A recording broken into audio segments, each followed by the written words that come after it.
este caso, eh, ahí están preguntando si queremos que nos graben, ya se ha dado el inicio. Bueno, en ese caso voy a proceder con la presentación, ¿cierto?, de la mesa. Lo primero, bueno, es saludarlos a todas y todos, ¿cierto?, darles las buenas tardes. Y bueno, que la verdad estoy muy contento que en nombre de la Escuela de Historia de la Universidad de Finisterra y de las 30ª Jornada de Historiografía del Departamento de Historia y Geografía de la Universidad Metropolitana de Ciencias de la Educación, les damos, ¿cierto?, la bienvenida a esta cuarta versión de la Mesa Redonda de Historia Medieval. Tengo que decir que esta actividad fue iniciada el año 2016, ¿cierto?, por el profesor Ángel Gordo, donde de hecho también estaba presente varios de los que estábamos ahora reunidos, ¿cierto?, y que desde entonces, con la colaboración de distintas universidades, ha pretendido ser un lugar de encuentro y reflexión libre y distendido entre todos y todas, ¿cierto? Los asistentes, donde son todos bienvenidos, sin importar el grado académico, sin importar el pensamiento, lo importante, ¿cierto?, es el espíritu de la academia que se ha dado siempre en estas mesas, y no tanto el academicismo, si me permiten decirlo.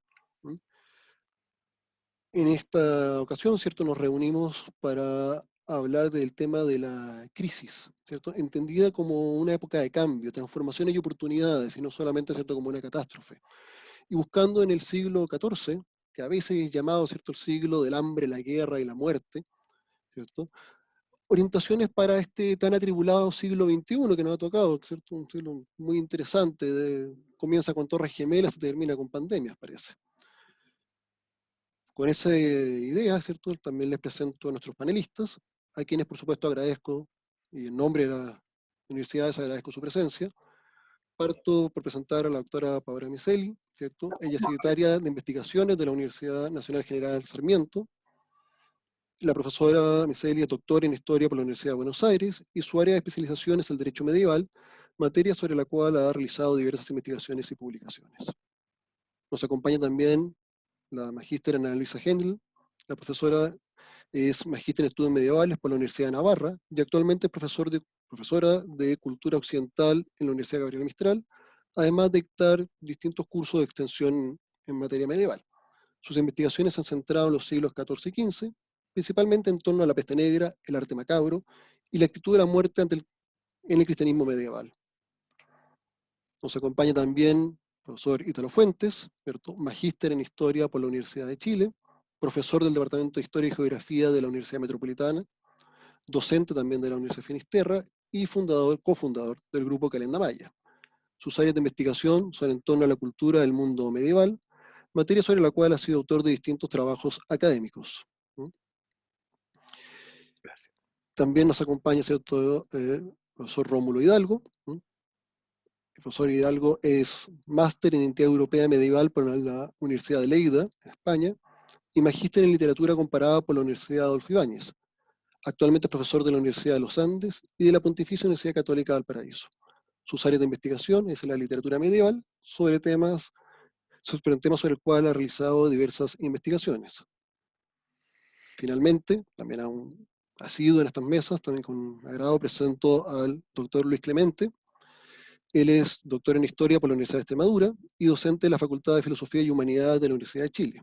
Sus líneas de investigación se han centrado en la historia rural, europea y las relaciones entre América y Europa durante la Edad Moderna, así como la didáctica de las ciencias sociales, siendo también autor de diversos trabajos sobre la materia. Finalmente, bueno, presento mi rol de moderador, ¿cierto? Raimundo Meniguelo, profesor de la Universidad Finisterra y también, ¿cierto?, algo ducho en los temas de historia medieval. Explico un poco la modalidad de la mesa, ¿cierto? Esta consiste en que cada uno de nuestros panelistas tiene 5 minutos para formular un planteamiento en torno al tema que nos reúne, puede hacerlo desde el ángulo que considere el más adecuado, y luego de eso, ¿cierto?, se dará inicio o pie a el debate e intercambio de ideas libres, donde tanto los panelistas pueden debatir entre ellos, como también el público presente, ¿cierto? Todas las personas que están conectadas, en un marco, por supuesto, de respeto, pueden dar su opinión, hacer sus aportes, sus comentarios, para lo cual pueden pedir la palabra a través del chat, y yo se las voy a ir dando de acuerdo a ese orden, ¿cierto? Eh, Recordar que la idea es que sea una instancia de compartir, ¿cierto? De compartir eh, y de llevar esto que a veces es la historia medieval, sobre todo en América, que nos da como la idea de que está tan lejos nuestro, también llevarla y recordar que es parte de nuestra vida, de nuestra existencia. ¿No? Finalmente, solo a modo de introducción, y me atrevo a leerle simplemente unas palabras de motivación para este encuentro. ¿No? El Cordero rompe los 7 sellos. Apocalipsis 6. Y seguí viendo. Cuando el Cordero abrió el primero de los 7 sellos, oí el primero de los 4 videntes que decía con voz como de trueno: ven. Miré, y había un caballo blanco, y el que lo montaba tenía un arco. Se le dio una corona, y salió como vencedor, y para seguir venciendo. Cuando abrió el segundo sello, oí el segundo viviente que decía: ven. Entonces salió otro caballo rojo. El que lo montaba se le concedió quitar de la tierra la paz para que se degollaran unos a otros. Se le dio una espada grande. Cuando abrió el tercer sello, oí el tercer viviente que decía: ven. Miré entonces y había un caballo negro. El que lo montaba tenía en la mano una balanza. Y oí como una voz en medio de los 4 vivientes que decía: 1 litro de trigo por denario, 3 litros de cebada por un denario, pero no causes daño al aceite y al vino. Cuando abrió el cuarto sello, oí la voz del cuarto viviente que decía: ven. Miré entonces y había un caballo verdoso. El que lo montaba se llamaba Muerte, y el Hades le seguía. Luego de tan bellas palabras, ¿cierto? Doy la palabra a nuestros panelistas. Eh, no sé si les parece, ¿cierto? Comenzar por o si la doctora Paola, ¿cierto? ¿Quiere iniciar ella o alguien más quiere iniciar los fuegos? Paola, ¿quieres comenzar tú? Sí, lo que vos digas, Raimundo.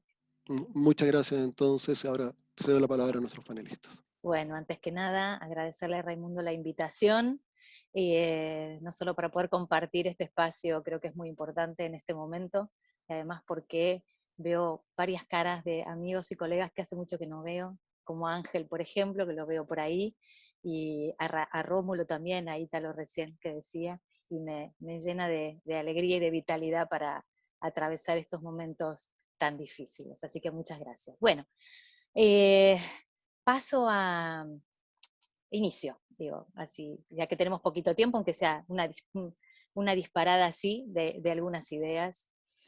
A ver, en estos momentos inciertos que atravesamos como humanidad, en el que algunos padecimientos se han globalizado, pero también las desigualdades se ponen más en evidencia, hemos asistido sobre todo el año pasado a la propagación de voces que señalaban que la pandemia del COVID-19 tendría un impacto fundamental en el sistema capitalista, pudiendo incluso provocar su crisis, ¿no? Y su desaparición. ¿No? Aparecían voces que decían la caída de los valores en la bolsa, la interrupción de los intercambios comerciales, los cambios en los modos y la organización del trabajo, todo eso podían ser transformaciones que de perdurar podrían estar abriendo la puerta, muchos podrían, ¿no?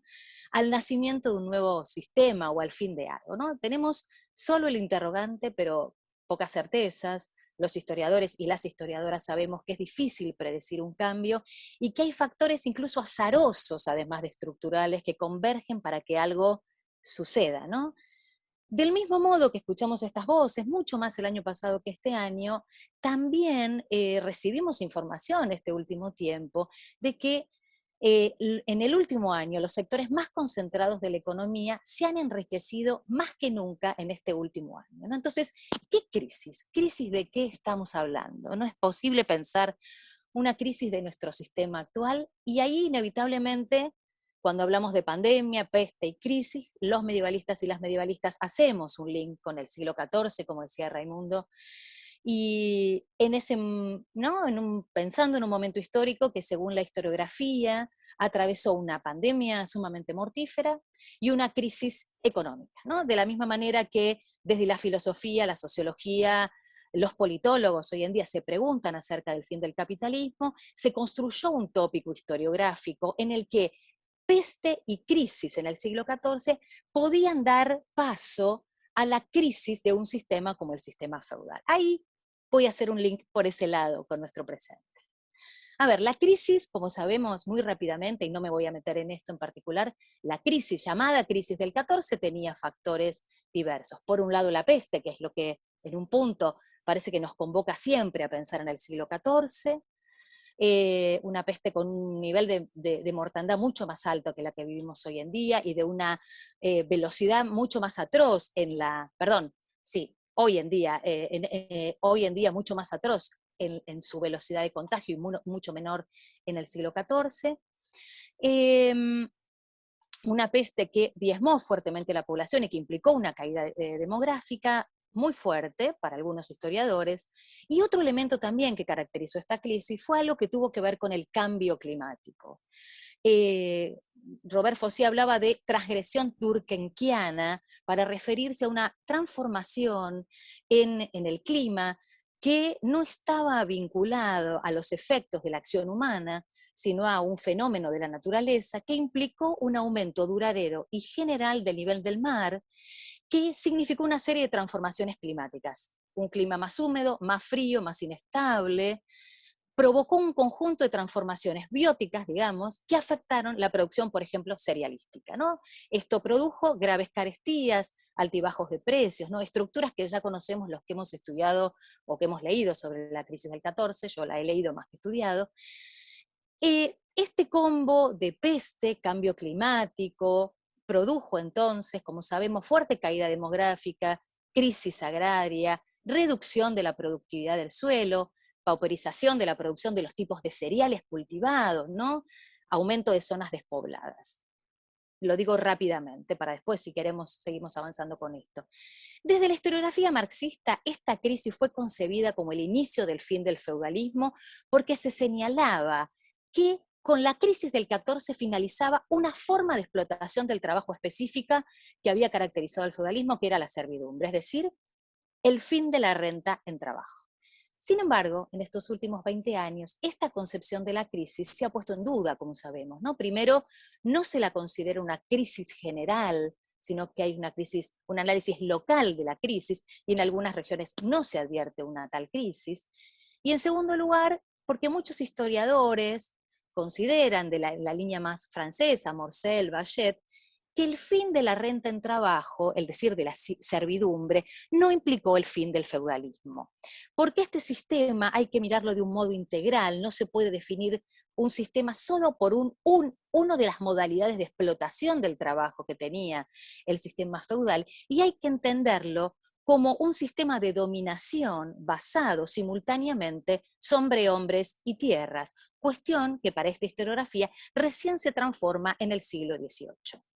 Es decir, la crisis del siglo XIV produjo una serie de transformaciones, la sabemos, ¿no? La aparición de arrendamiento y aparcería, la explotación directa de tierras, la reconversión hacia la ganadería, pero mantuvo muchos de los elementos constitutivos del feudalismo. Un modo de dominación y una hegemonía, como dirán estos historiadores, de la Iglesia como agente legitimador.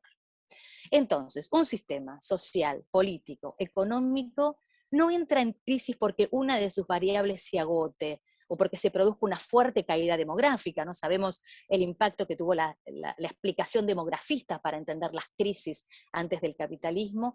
Tampoco se explica por qué un modo de explotación del trabajo desaparezca. Se necesita una combinación de factores para que eso suceda. Una peste, una pandemia, actúan en función de características estructurales que tiene un sistema. Al igual que el feudalismo se transformó y se mantuvo por varios siglos más, luego de la crisis del 14 y de la peste, no tenemos certeza de que esta crisis actual implique el final de un sistema como el capitalista, que es un sistema de rapiña, es así, que como dice Philippe Descola, un antropólogo que trabaja desde la perspectiva naturalista, un antropólogo francés, el capitalismo es la verdadera plaga de la humanidad en este momento. Muchas gracias, Paola. Eh, Cedo entonces la palabra. Creo que Ana Luisa quería tomar ahí el testigo. Sí, muchas Ah, gracias, adelante. Raimundo. Entonces voy a compartir pantalla. solamente para mostrar algunas imágenes, porque voy a hablar de la danza de la muerte. Entonces, igual es importante contar con algún apoyo visual.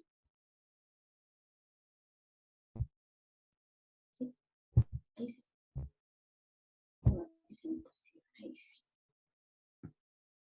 Bueno, la danza de la muerte podríamos definirlo como una expresión artístico-literaria que surge en Europa en el siglo XV. La vamos a encontrar en vitrales, en grabados, en libros de horas. La imagen que vemos acá es de un grabado, el más famoso que existe acerca de la danza de la muerte, pero también está presente en documentos escritos y en frescos. No hay certeza de cuál es su origen. Hay varias teorías. La más difundida es que sería de origen francés, y la más difundida habla de que este grabado sería una réplica de un fresco que había en el cementerio de los Inocentes de París. Este grabado es de 1485, el fresco del cementerio sería de 1424. Desgraciadamente el fresco del cementerio de los Inocentes de París ya no existe. Fue destruido durante la Revolución Francesa. Pero existen otras teorías que dicen que el origen de la danza de la muerte estaría, por ejemplo, en el mundo hispánico, por influencia árabe, eso dice Solá Solé, y, por ejemplo, Rosenfeld habla de que en realidad la danza de la muerte es de origen alemán. De hecho, en alemán, la danza de la muerte se conoce como Totentanz, y tendría ahí bastantes vínculos con la tradición folclórica de Alemania y del centro de Europa.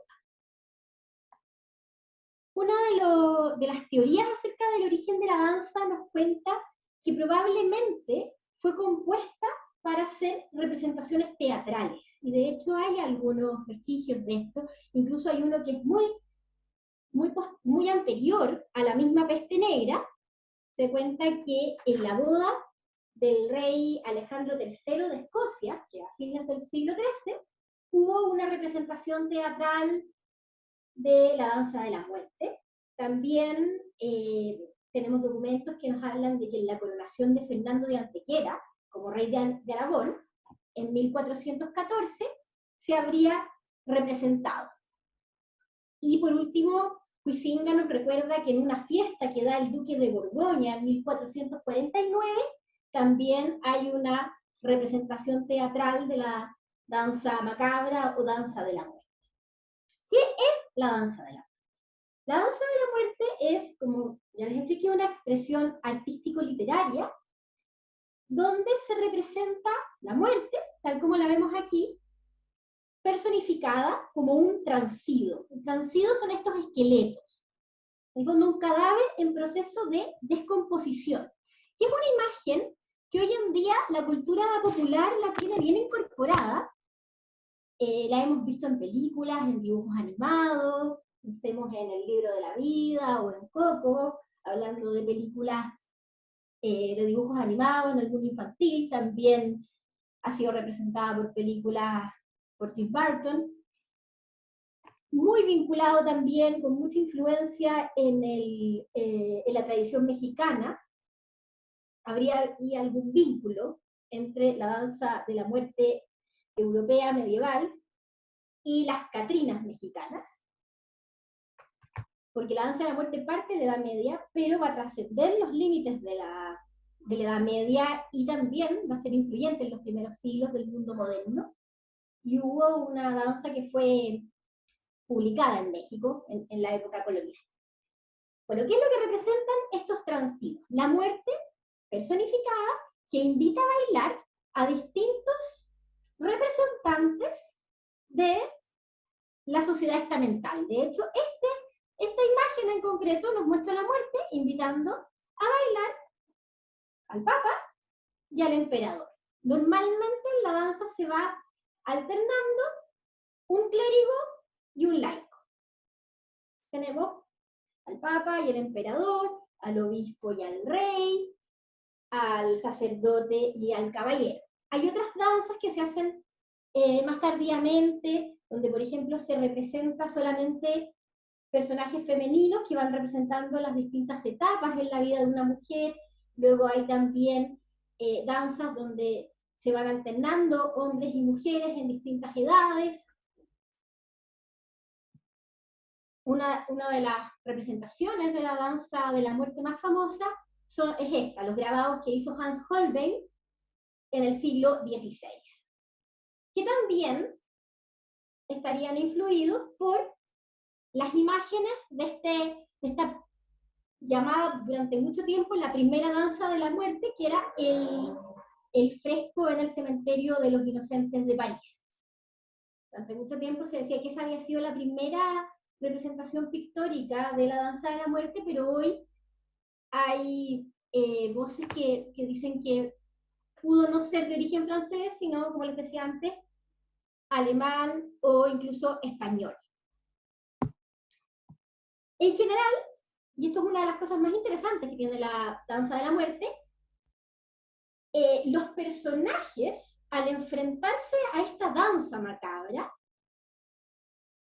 la viven con angustia, con temor, con rebeldía. Hay incluso un personaje que intenta como sobornar a la muerte para que venga más adelante, porque lo que está en juego es su vida. En el fondo, la danza de la muerte es cuando la muerte los invita a bailar, es decir, se los va a llevar. Por lo tanto, muestra las distintas reacciones de las personas frente a esta llegada inminente de la muerte. ¿Cuál es el objetivo de esto? El objetivo es el memento mori, la idea de recordar que somos mortales, crear conciencia de que la muerte es inevitable y hay que estar preparado para ello. Eso es lo que busca representar la danza macabra. Y si bien es probable que, o sea, hay documentación de que su origen es anterior a la peste negra, por lo tanto no es una consecuencia de la peste negra, sí, tras la peste negra aumentan las publicaciones, tanto en el mundo de la literatura como en el mundo del arte, acerca de este tema. Bueno, voy a explicar un poquito más el tema de la Totentanz alemana y este origen en una tradición popular, que eso también es interesante.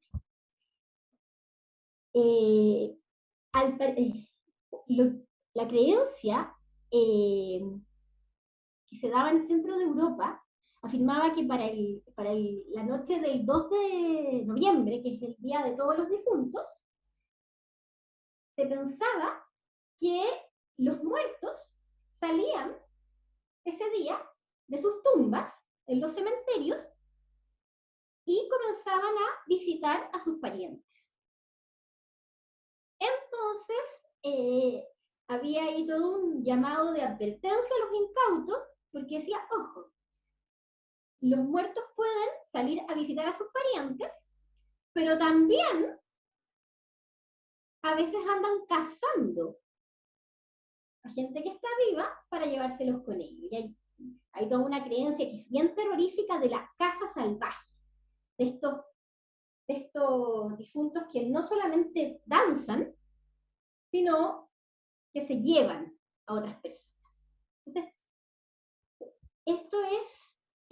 esto sería la creencia detrás de la danza de la muerte, que luego va a ser representada en la literatura y en el arte, pero cuyo objetivo no es que dé miedo. Y de hecho, si pensamos en las representaciones cinematográficas del mundo actual, no son películas de terror, no buscan dar miedo, sino que incluso nos vamos a encontrar con esto. Esta es la Totentanz alemana más conocida, esta es la Crónica de Nuremberg. Causan simpatía, están tocando música, están felices, están bailando. No buscan dar miedo, pero sí buscan dar una advertencia. Todos vamos a morir. Por lo tanto, hay que estar preparado para ese momento. Y eso nos lleva a quién estaría detrás del fomentar las danzas macabras. No son arte profano, como uno podría pensar. Es un arte que está vinculado a lo religioso. Está muy vinculado a la influencia de los predicadores. igual que los demás exponentes del arte macabro, como el encuentro entre los tres vivos y los tres muertos, como el triunfo de la muerte, o como el mismo Ars Moriendi. Hay una influencia religiosa porque el mensaje final tiene que ver con algo religioso, que es el tomar conciencia de la inminencia de la muerte y la importancia de estar preparados para ese momento. Y Muchas tenemos varias gracias. imágenes. Muchas gracias. Sí, Muchas gracias. Muchas gracias. Muchas gracias, Ana Luisa. Vamos a ceder entonces la palabra. Están saliendo ya algunas preguntas en el chat, luego vamos a dar paso a esas preguntas, pero voy a cederle también ahora la palabra al profesor Luis Clemente, que me la había pedido ya previamente, así que los dejo con él ahora. Bien, muchas gracias, profesor Meneguero, por su invitación, por la organización también de este evento, ¿no? Que ya se ha convertido en una tradición en Chile, y también por haberme ofrecido el uso de la palabra, pues a continuación de las dos expositoras que acabamos de escuchar, porque en ambos casos hemos asistido a una ponencia corta, como se nos pidió, por supuesto, pero que están resignificando algunas ideas generales en torno a la crisis del siglo XIV, ¿no? La doctora Miceli hablaba de cómo ese concepto de crisis general del feudalismo tiene que ser reinterpretado como es, bueno, un constructo historiográfico de hace ya unas cuantas décadas y que está siendo sometido continuamente a revisión. Lo mismo planteaba la expositora anterior, ¿no? La profesora Heindel, en torno al concepto de, bueno, la representación de la danza de la muerte, porque efectivamente siempre se escucha la idea de que se generaliza, ¿no? Al menos entre el público, entre las personas no expertas, no profesionales de la historiografía, pues persiste la idea de que el contacto con la muerte que supuso la peste negra, pues generalizó ese tipo de imágenes y bueno, pues ya hemos visto toda una interpretación distinta. Entonces, para intentar estar a la altura, yo también les voy a plantear algunas ideas, algunas interpretaciones que parten de algunas de los nuevos planteamientos en torno al poder, en torno a cómo se entienden las relaciones de poder entre las comunidades y la autoridad jurisdiccional dentro del sistema feudal. No todas son ideas mías, algunas sí intentan ser cosecha propia, así que bueno, vamos allá. Miren, lo que quería plantear con esta exposición es cómo en los últimos años, últimos 15 años aproximadamente, se está resignificando también todo el concepto de relaciones de poder en el mundo feudal, en el sentido sobre todo de otorgar a las comunidades, especialmente a las comunidades rurales, también a las urbanas, pero me voy a centrar en el caso de las comunidades rurales porque son de las que me siento más preparado para hablar. Se está resignificando esa idea, ese concepto de relaciones de poder desde la óptica de que estas comunidades tuvieron una mayor capacidad de decisión, de participación política y por lo tanto de intervención sobre las decisiones que se tomaban al menos desde el siglo XIV. Como saben, el siglo XIV es el momento de reintroducción del aristotelismo dentro de la cultura europea. Viene del siglo XII, pero es a partir de la Baja Edad Media cuando ya se toman algunas ideas como la del tiranicidio, ¿no? Que justificaría la supresión de un poder por parte de sus gobernados si es que consideran que ese poder no se está ejerciendo de manera adecuada, no está trabajando por el bien común. En esa misma línea, lo que quiero plantear es qué tiene esto que ver con el siglo XIV y con el tema que se nos solicitó por parte del profesor Meneguelo, ¿no? Lecciones para el presente. Lo que quería plantear es cómo estas comunidades rurales del siglo XIV tienen una gran capacidad de decisión y continuamente intervienen en las decisiones políticas, es decir, muchas de las decisiones que se han tomado, que a menudo encontramos en las cartas de privilegios del siglo XIV, no son, desde este punto de vista, concesiones del poder jurisdiccional, sino cesiones de ese poder jurisdiccional ante una petición de la comunidad que gobierna. Ese es el planteamiento. Entonces, el poder bajo medieval, desde este punto de vista, desde esta perspectiva, se entiende como una realidad fundamentalmente negociada, es decir, no era un poder que se ejerciese de manera estrictamente jerárquica, de arriba abajo, sino que muchas de esas decisiones, aunque se mantuviese la ficción de la jerarquía, realmente habían sido arrancadas por esos sectores rurales a sus gobernantes. ¿Qué ocurre en los momentos en que esa comunicación se rompe? Bueno, tenemos algunos casos bien conocidos del siglo XIV que les quería ilustrar con estas imágenes, como son la Jacquerie francesa. Ambas imágenes proceden de las crónicas francesas. Aquí tenemos una ilustración de esa lucha del siglo XIV entre caballeros muy bien armados y, bueno, un sector que al menos no lleva coraza. Otra de esas tensiones por la ruptura del poder negociado, por la ruptura de esas comunicaciones, es la que se produce en el caso inglés con la revuelta de los siervos ingleses en la década de 1380.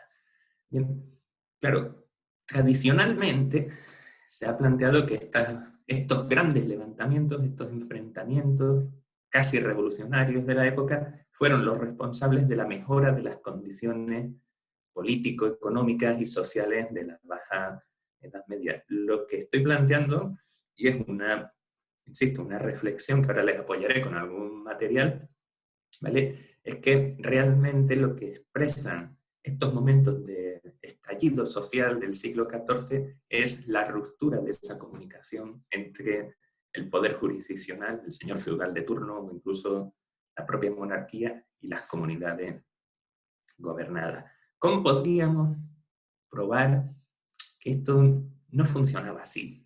¿Bien? ¿Cómo podemos observar esa participación de las comunidades en las decisiones políticas, esa influencia sobre la autoridad jurisdiccional? Les he traído dos documentos elegidos adrede, ¿vale? Para que sean anteriores a 1348 o 1350, que son los momentos en los que llega la epidemia de peste negra y cuando comienzan ya las calamidades debidas a la alta mortalidad en Europa Occidental. Son dos documentos de una jurisdicción que es la que suelo trabajar. Ya les dije que iba a hablar de aquello que conozco un poquito mejor, ¿vale? Que es el territorio de la Orden Militar de Alcántara. La Orden Militar de Alcántara es una de las órdenes hispánicas, ¿vale? Si no conocemos las órdenes hispánicas, no tenemos por qué conocerlas, ¿vale? Es un paralelismo, la expresión, digamos, regional de la península ibérica de lo que están siendo las órdenes internacionales, los templarios a la que todos conocemos, ¿no? La orden también de San Juan de Jerusalén, los futuros hospitalarios. ¿Bien?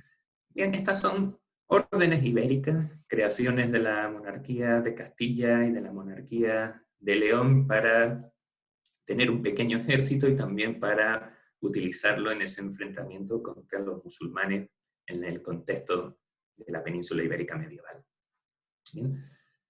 Quienes vivían en el territorio de esta orden de Alcántara, además en estas dos poblaciones cercanas a la frontera con Portugal, que en la Edad Media ya estaba más o menos por donde figura en la actualidad, consiguieron algunas mejoras en sus condiciones, en su relación con la autoridad jurisdiccional. Si nos fijamos, por ejemplo, en la primera de estas concesiones, nos está indicando que le hacemos bien y merced al Consejo de Valencia, es decir, a esa comunidad, de que les vamos a dar 9 hombres buenos que les libren las alzadas. 9 hombres buenos que les libren las alzadas significa una especie de creación de un tribunal popular. Es decir, cuando usted no esté de acuerdo con la sentencia en primera instancia que le pueda dar el delegado de la orden militar en su localidad, siempre pueden apelar ante estos hombres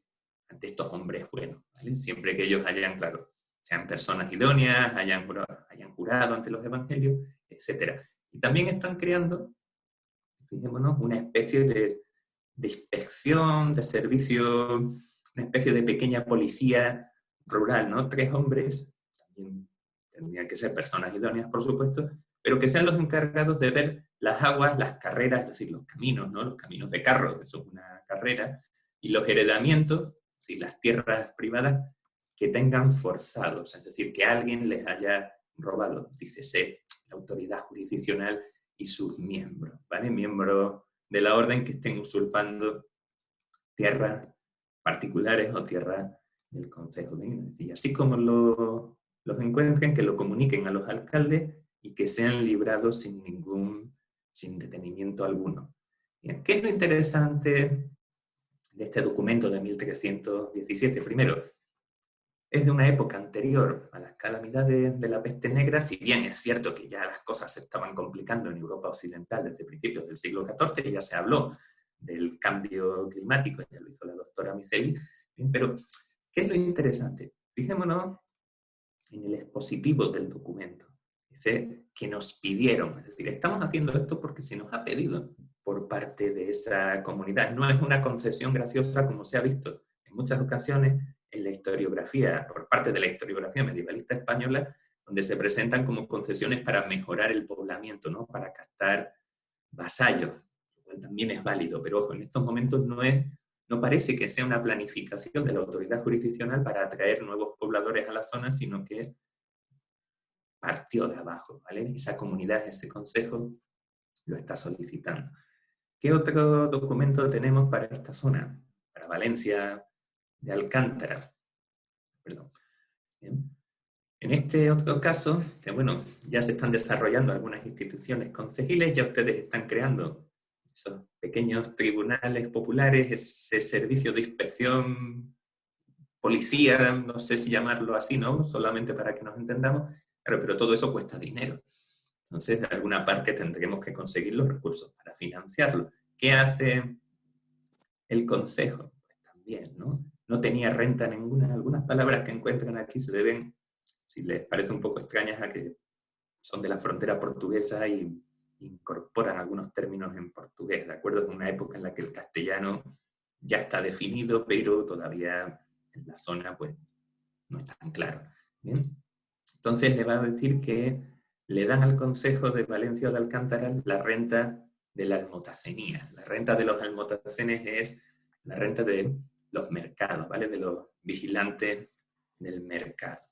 ¿Bien? Es decir, que eso se convierta, ese pequeño tributo, se convierta en una renta concejil, que ya no vaya a quedar directamente en manos de la orden, sino que sea el propio Consejo quien la recaude y quien la gestione. Pero, aparte de ello, fijémonos en lo que nos está diciendo. Bueno, esto lo hacemos, claro, por el mucho servicio que siempre nos han hecho, que nos están haciendo, que nos hacen y que farán cabo adelante, es decir, y que seguirán haciendo. Pero, ¿qué significa esto? ¿Cómo lo entendemos? Bueno, pues claramente hay una negociación, o yo quiero interpretarlo así, ¿vale? Ya les dije que aquí había una parte general, ¿vale? Sobre la teoría de las relaciones políticas y otra que era ya cosecha propia.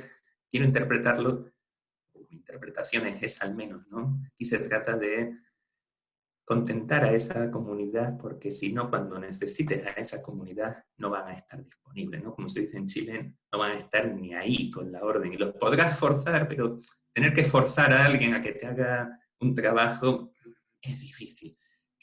¿Para qué necesita la orden militar a sus comunidades? Básicamente porque la intervención en la guerra, para eso es la orden militar, para participar continuamente en los enfrentamientos de la corona, no solo contra los musulmanes, sino también entre facciones dentro del propio reino.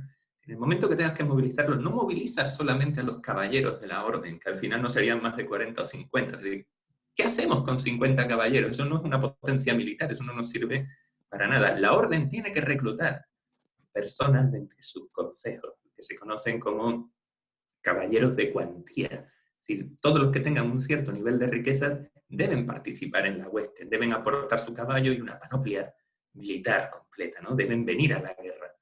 ¿Bien?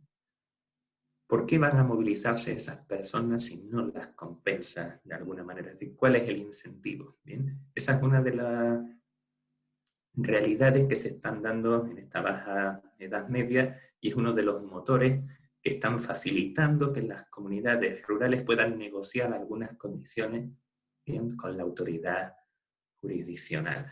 ¿Qué se consigue con todo esto? Se consigue una mejora y un crecimiento general de la corona de Castilla durante la Baja Edad Media. Es una realidad para todo el occidente medieval, si lo observamos, y se alcanza así el buen gobierno, ¿de acuerdo? He querido finalizar esta breve presentación con un fresco del Palacio Público de Siena, el fresco de Lorenzetti, que seguramente la mayoría conoce, que trata la cuestión del buen y el mal gobierno. Es decir, en el poder en la teoría política de la época está instaurado plenamente, y eso es lo que quiero plantear ya para finalizar, las autoridades jurisdiccionales del momento son conscientes de que tienen un papel decisivo en el funcionamiento de la sociedad. De aquí que se hable del buen gobierno. ¿Qué ocurre cuando hay un buen gobierno? ¿Qué ocurre cuando los gobernantes ceden, negocian, hablan, escuchan a su sociedad? Bueno, pues tenemos esta representación que no es inocente, no es un paisaje cualquiera, es un paisaje donde todos están trabajando, el grano ha crecido y sacos de grano, es decir, animales cargados de grano, ganado, están llegando a la ciudad. Es decir, hay armonía y todos funcionan bien. Entonces, ahí lo dejo. No voy a decir que tiene eso que ver con el presente para que cada cual pueda sacar sus propias conclusiones. Y por mi parte, termino acá la exposición. Muchas gracias. Muchas gracias, profesor, ¿cierto? Cedo entonces la palabra al profesor Rómulo Hidalgo, que está ahí también, la había pedido. Así que dejamos, después vendrá el profesor Italo Fuentes, que yo sé que también tiene mucho que aportar. Así que ahora vamos a hablar al profesor Rómulo Hidalgo. Gracias, Raimundo. Bueno, ¿Mm? ¿me escuchan bien? ¿Me veo bien? tengo luz, parece el aura. Luisa me dice que tengo un aura, así que...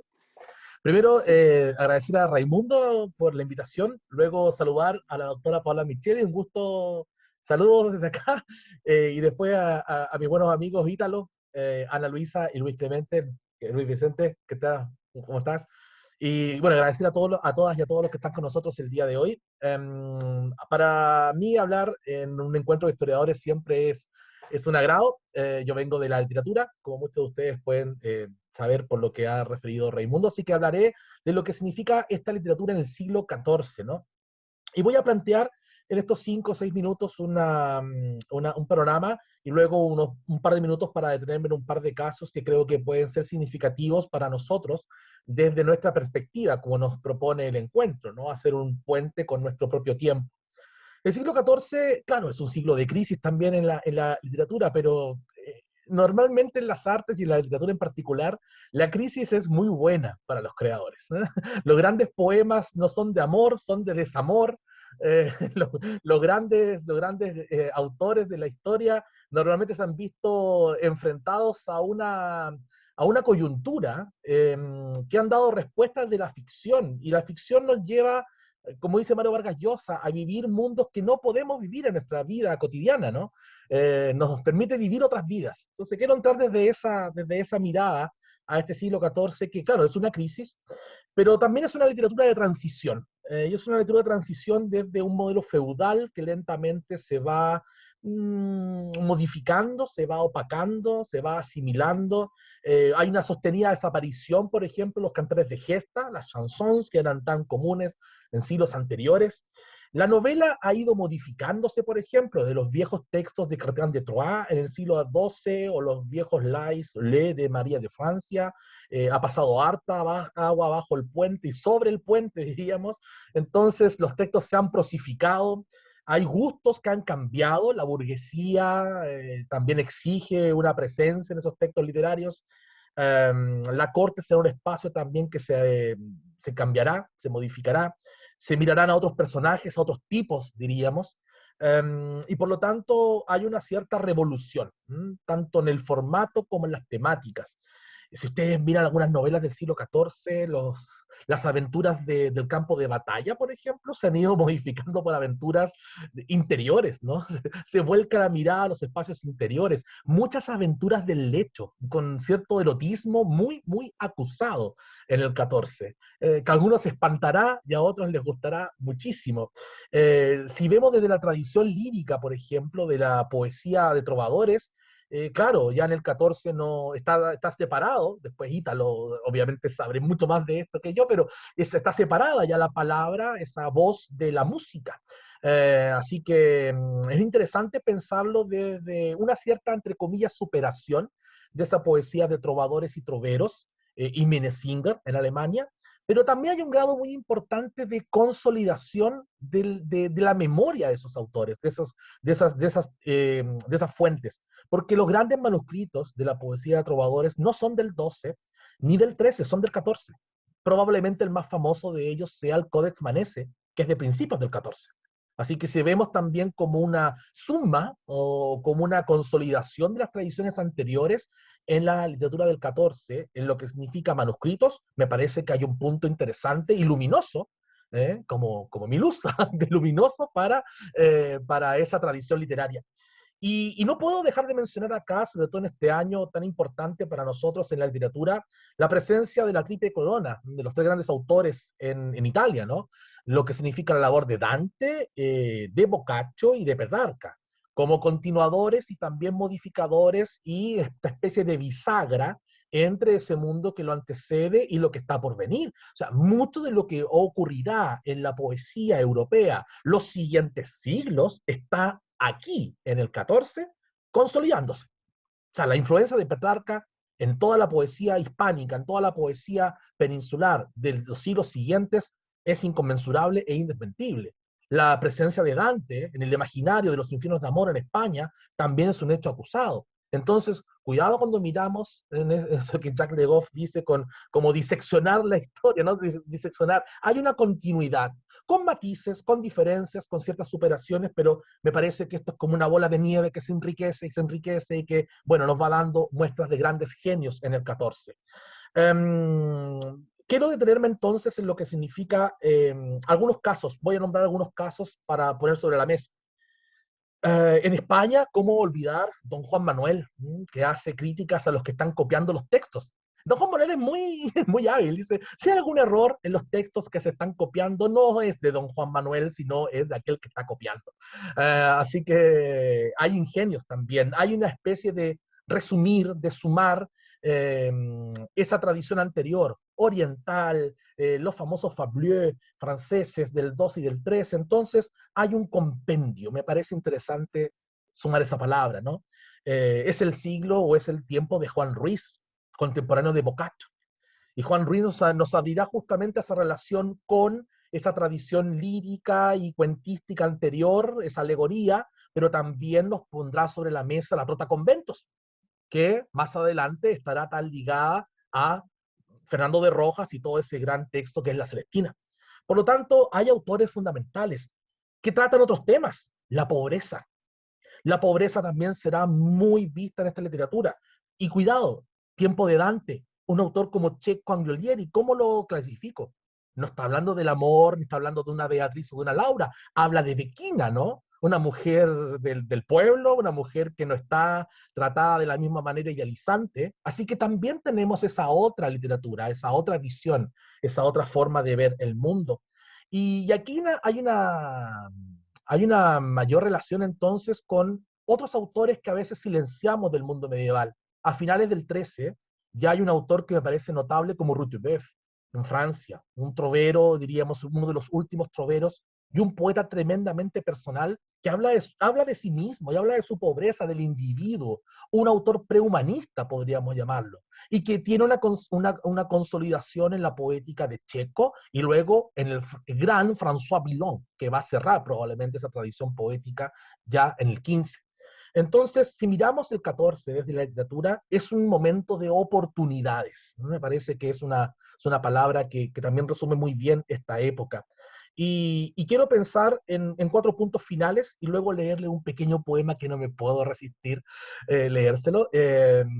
Si tomo a Dante, bueno, Dante va a influenciar mucho el imaginario sobre el mundo, sobre el inframundo, ¿no? Y nos dice que uno puede subvertir el destino. O sea, Dante tiene una influencia fundamental.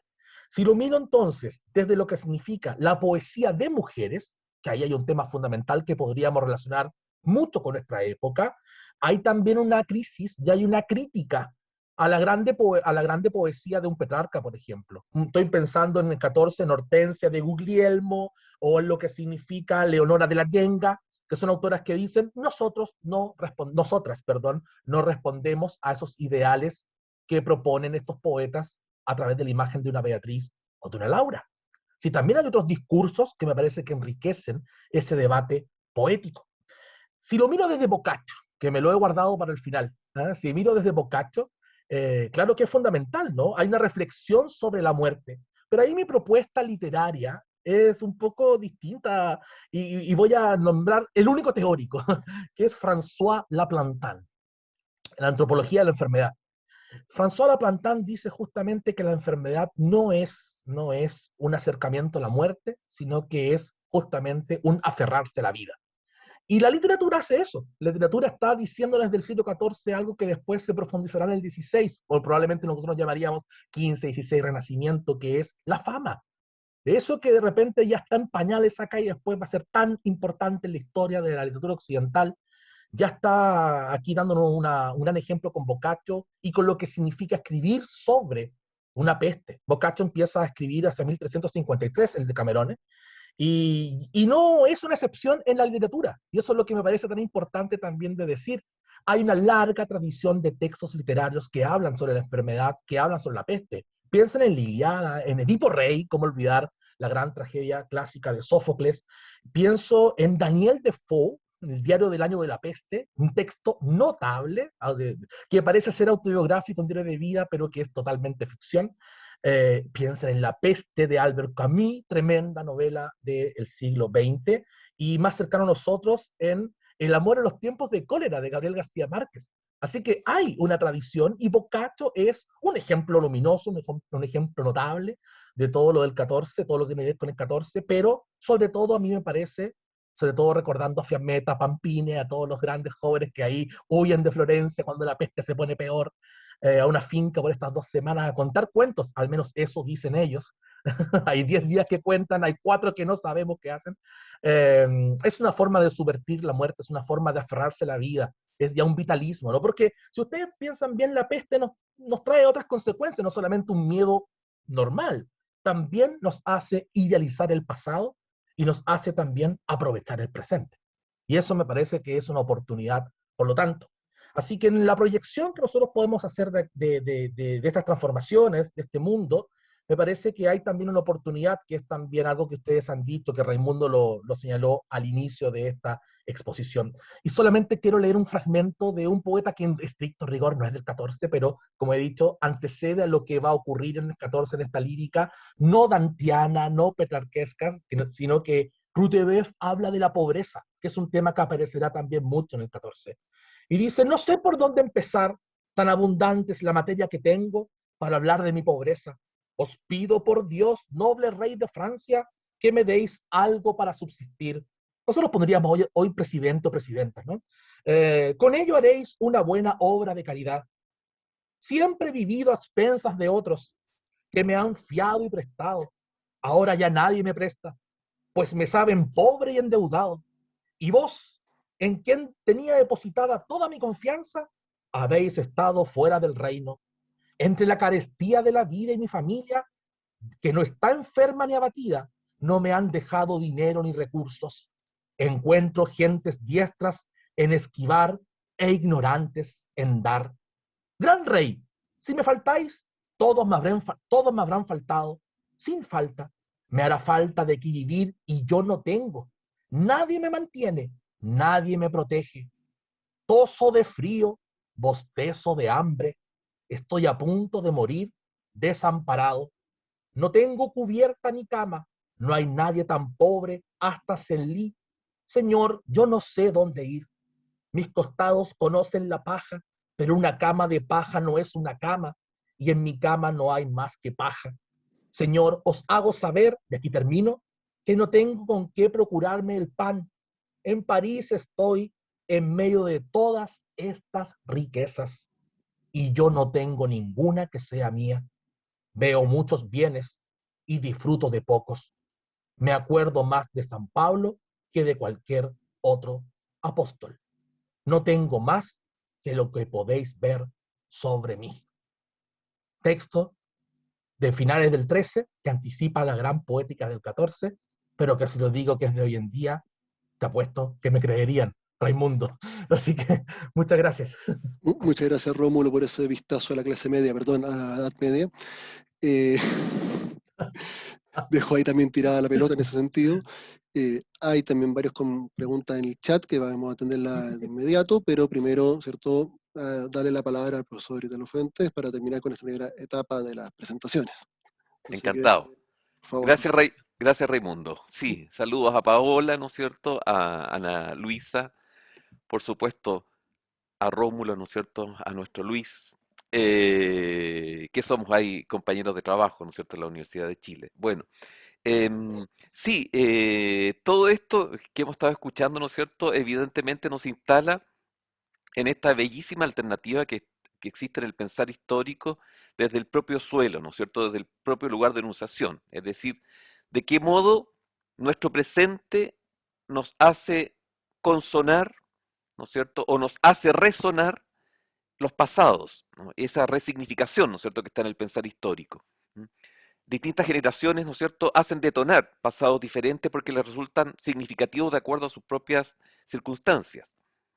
Al comienzo Paola hablaba, ¿no es cierto?, de, de esta difícil definición y de la compleja crisis del 14, que yo creo una de las grandes crisis, ¿no es cierto?, no voy a decir del mundo, pero por lo menos, ¿no es cierto?, europea, donde efectivamente es una crisis de confluencia, confluyen muchos elementos, desde lo climático, lo ecológico, ¿no es cierto?, lo demográfico, lo económico, lo social, ¿no?, etcétera, ¿no? Em, que en pocas palabras podríamos llamar, ¿no es cierto?, la presencia de los tiempos, como muy bien lo denomina así Walter Benjamin, ¿no? Los tiempos irruptivos. Eh, eh, y de qué modo los tiempos irruptivos revelan, ¿no?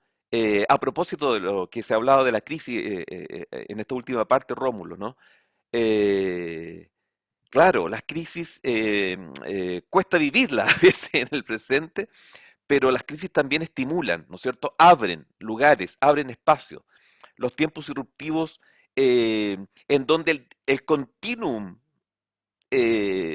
permanente de una historia a veces se desconstituye y hace acontecer no solo, ¿no?, la crisis misma de ese continuum, que sería, ¿no es cierto?, ingresar a las contradicciones propias de un problema histórico, sino que puede hacer acontecer lo otro, o sea, ¿no? Es decir, lo desconocido, ¿no?, lo infinito frente a un mundo que se cree totalizado. Nosotros estamos en el presente en condiciones de un mundo totalizado, o sea, ¿no? Y cuando uno dice totalizado es porque está cerrado en general. La palabra total, como muy bien la define Levinas, ¿no? Efectivamente, ¿no es cierto?, es cuando se completa algo y se cree íntegro y se cree pleno, como el mundo contemporáneo actual nuestro que se cree íntegro y pleno, ¿no es cierto?, y no tiene esas aperturas o esas heridas, ¿no es cierto?, esas grietas. Ahí voy a recordar por enésima vez una bellísima canción, ¿no es cierto?, de Leonard Cohen, ¿no? Por las grietas, por las heridas, ¿no es cierto?, aparece la luz. Con insistencia en este último tiempo se me ha hecho presente esa bella canción de Cohen, ¿no?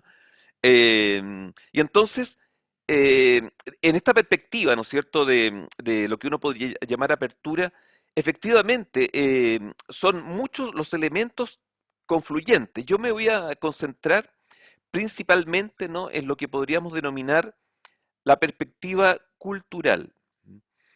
Eh, no sé si uno pudiese hacer un recorrido completo de la historia, pero normalmente, ¿no?, en los tiempos de crisis, efectivamente, las curvas descendentes o depresivas, ¿no?, de ciertos sistemas económicos, incluso políticos, ¿no?, y sociales, a veces son contrarias efectivamente a la creación poética. Cuando digo poética no me refiero solamente a los poemas, me refiero, ¿no es cierto?, a la apertura de la creación, a la apertura, ¿no?, que ofrece a la escritura, al arte, ¿no?, la alternativa de un momento de crisis. En el siglo XX, uno diría, ¿no es cierto?, el siglo XX tiene dos grandes décadas profundas de crisis internas, ¿no? Sobre todo, efectivamente, pensando en la crisis del 14, pensando, por lo tanto, en el marco europeo que tuvo resonancia en nuestro planeta también, ¿no? La década del 20, ¿m? eh, crisis profunda en la década del 20, pero cuántas vanguardias, cuántas posibilidades de apertura, de creación, ¿no? O la década del 60. Si alguien me dice qué década usted escogería del siglo XX para profundizarla, la década del 20 y la década del 60, efectivamente, como alternativa, ¿no? Bueno, y en la historia uno diría, sí, ¿no? El 14 nos parece un siglo importantísimo precisamente porque en la apariencia, ¿no es cierto?, de una conmoción, acontecen elementos centrales que se verifican, por ejemplo, ¿no? Eh, e- en el fenómeno social, ¿no es cierto?, en la alta conflictividad social. ¿Mm? Fundamentalmente, ¿no es cierto?, principalmente uno diría de los sectores que podríamos denominar sectores populares, ¿no? Y tal como lo dijo Luis también, ¿no es cierto?, en alguna medida sus sectores populares que están emergiendo para conseguir soberanías, para discutir posibilidades, ¿no es cierto?, con ese mundo poderoso que está relativamente, uno diría, ¿no es cierto?, en una etapa de clausura, pensando en las instituciones monárquicas, pensando en las oligarquías urbanas, ¿sí? ¿No? Pensando en las oligarquías igualmente rurales, ¿no? Y como, obviamente, ¿no es cierto?, es un siglo de mucha crisis para el principado eclesiástico. No así en las bases cristianas, ¿sí? Pero sí el principado eclesiástico, ¿no? No nos olvidemos de la situación de Aviñón, no solamente con el papado, ¿sí? ¿No? Bueno, eh, campesino, ¿no es cierto?, uno diría versus señores territoriales, aristocracias oligárquicas, ¿no es cierto?, versus la comuna, las comunas urbanas, ¿no es cierto?, en esta etapa. ¿Por qué uno diría? Porque en el siglo XIV, frente a la circunstancia de crisis climática, ¿no es cierto?, del decrecimiento demográfico, de la pérdida, ¿no es cierto?, de lo monetario, ¿no es cierto?, de la pérdida en general, ¿no es cierto?, del valor metálico, no diría, en la economía, ¿no? Eh, existe, ¿no es cierto?, en esa agudización de contradicciones internas, ¿no? Eh, existe esa dimensión de apertura de una conciencia popular. ¿M? Sería largo, ¿no es cierto?, referir a estos personajes que muchos de ellos se levantaron, se fijan, ¿no?, en movimientos, son muchos los movimientos en el siglo XIV, ¿no? Pero voy a recordar por lo menos tres nombres importantes, ¿no?, que resonaron incluso, ¿no es cierto?, ya en el siglo XIX, ¿no? El famoso y uno diría, ¿no es cierto?, notable, ¿no?, Cola di Rienzo, ¿no?, en la ciudad de Roma, ¿m? Que está también en el siglo XIX, no solamente ahí, ¿no es cierto?, está en el recuerdo también de la música de Wagner, ¿no? A propósito de los conocimientos de Rómulo, ¿no? Amigo de Petrarca, ¿no? Este Cola de Rienzo, ¿no? Que levanta aparece como un tribuno del pueblo, ¿no es cierto?, en la ciudad de Roma y levanta un movimiento frente a los poderosos, frente a los Orsini, los Colonna, ¿no es cierto?, que incluso huyen de la ciudad de Roma, estas familias importantes, ¿no?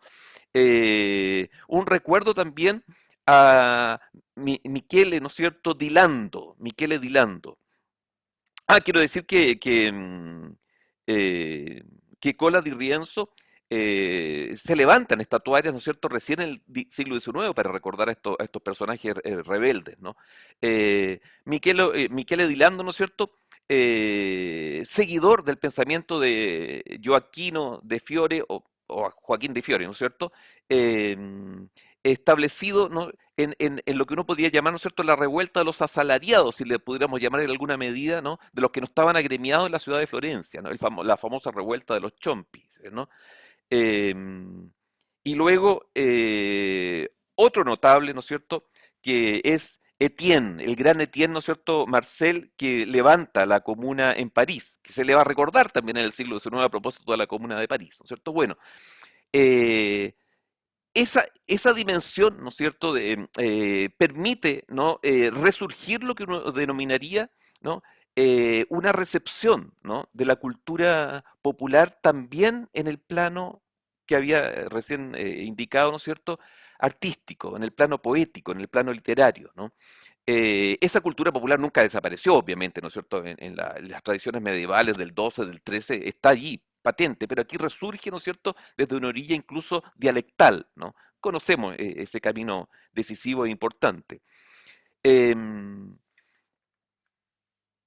esta contradicción social que aparece en estos personajes notables también tiene un eco, ¿no?, en lo que podríamos denominar, a riesgo de simplificar la historia, lo sé, ¿no es cierto? Pero en este corto tiempo necesitamos simplificar un poco el tema, ¿no es cierto? En esa decisión profunda que también se vivió entre lo que podría uno llamar estructuras dogmáticas, estructuras doctrinarias de pensamientos conservadores, como los podríamos llamar hoy día, con cierta laxitud, obviamente en el concepto, ¿no?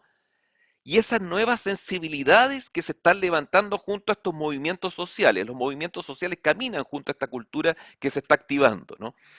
Eh, ese conflicto que podría haber normalmente en la historia, igual hoy día también lo podemos ver, ¿no es cierto?, entre doctrina oficial, dogmática, podría ser el neoliberalismo, no diría en ese sentido, ¿no? ¿Ya? ¿No? Y las creencias que se están recién formulando y apareciendo, ¿no?, entre las teorías intelectuales, ¿se ven, no?, y las expresiones y prácticas de ciertas creencias nuevas que están aconteciendo desde la experiencia misma de la vida. Quizás las crisis nos ponen en la instancia de valorar la experiencia misma de la vida, ¿sí, no? Eh, que podríamos instalar la palabra allí inmediatamente, ¿no es cierto? Un vitalismo, un deseo de vida, un rescatar lo cotidiano, un rescatar, ¿no es cierto?, la apertura que está en la vida inmediata, ¿sí, no? ¿Ah?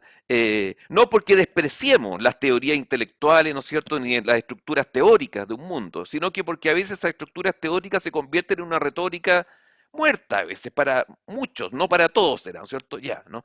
Ya las palabras no dicen, ¿no es cierto? No dicen para un mundo.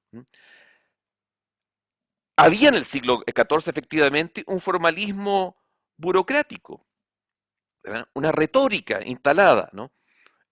Lo que hoy día podríamos decir un formalismo burocrático tecnológico en el caso de nosotros, ¿no?, de élites tecnocráticas, serían las nuestras, ¿no?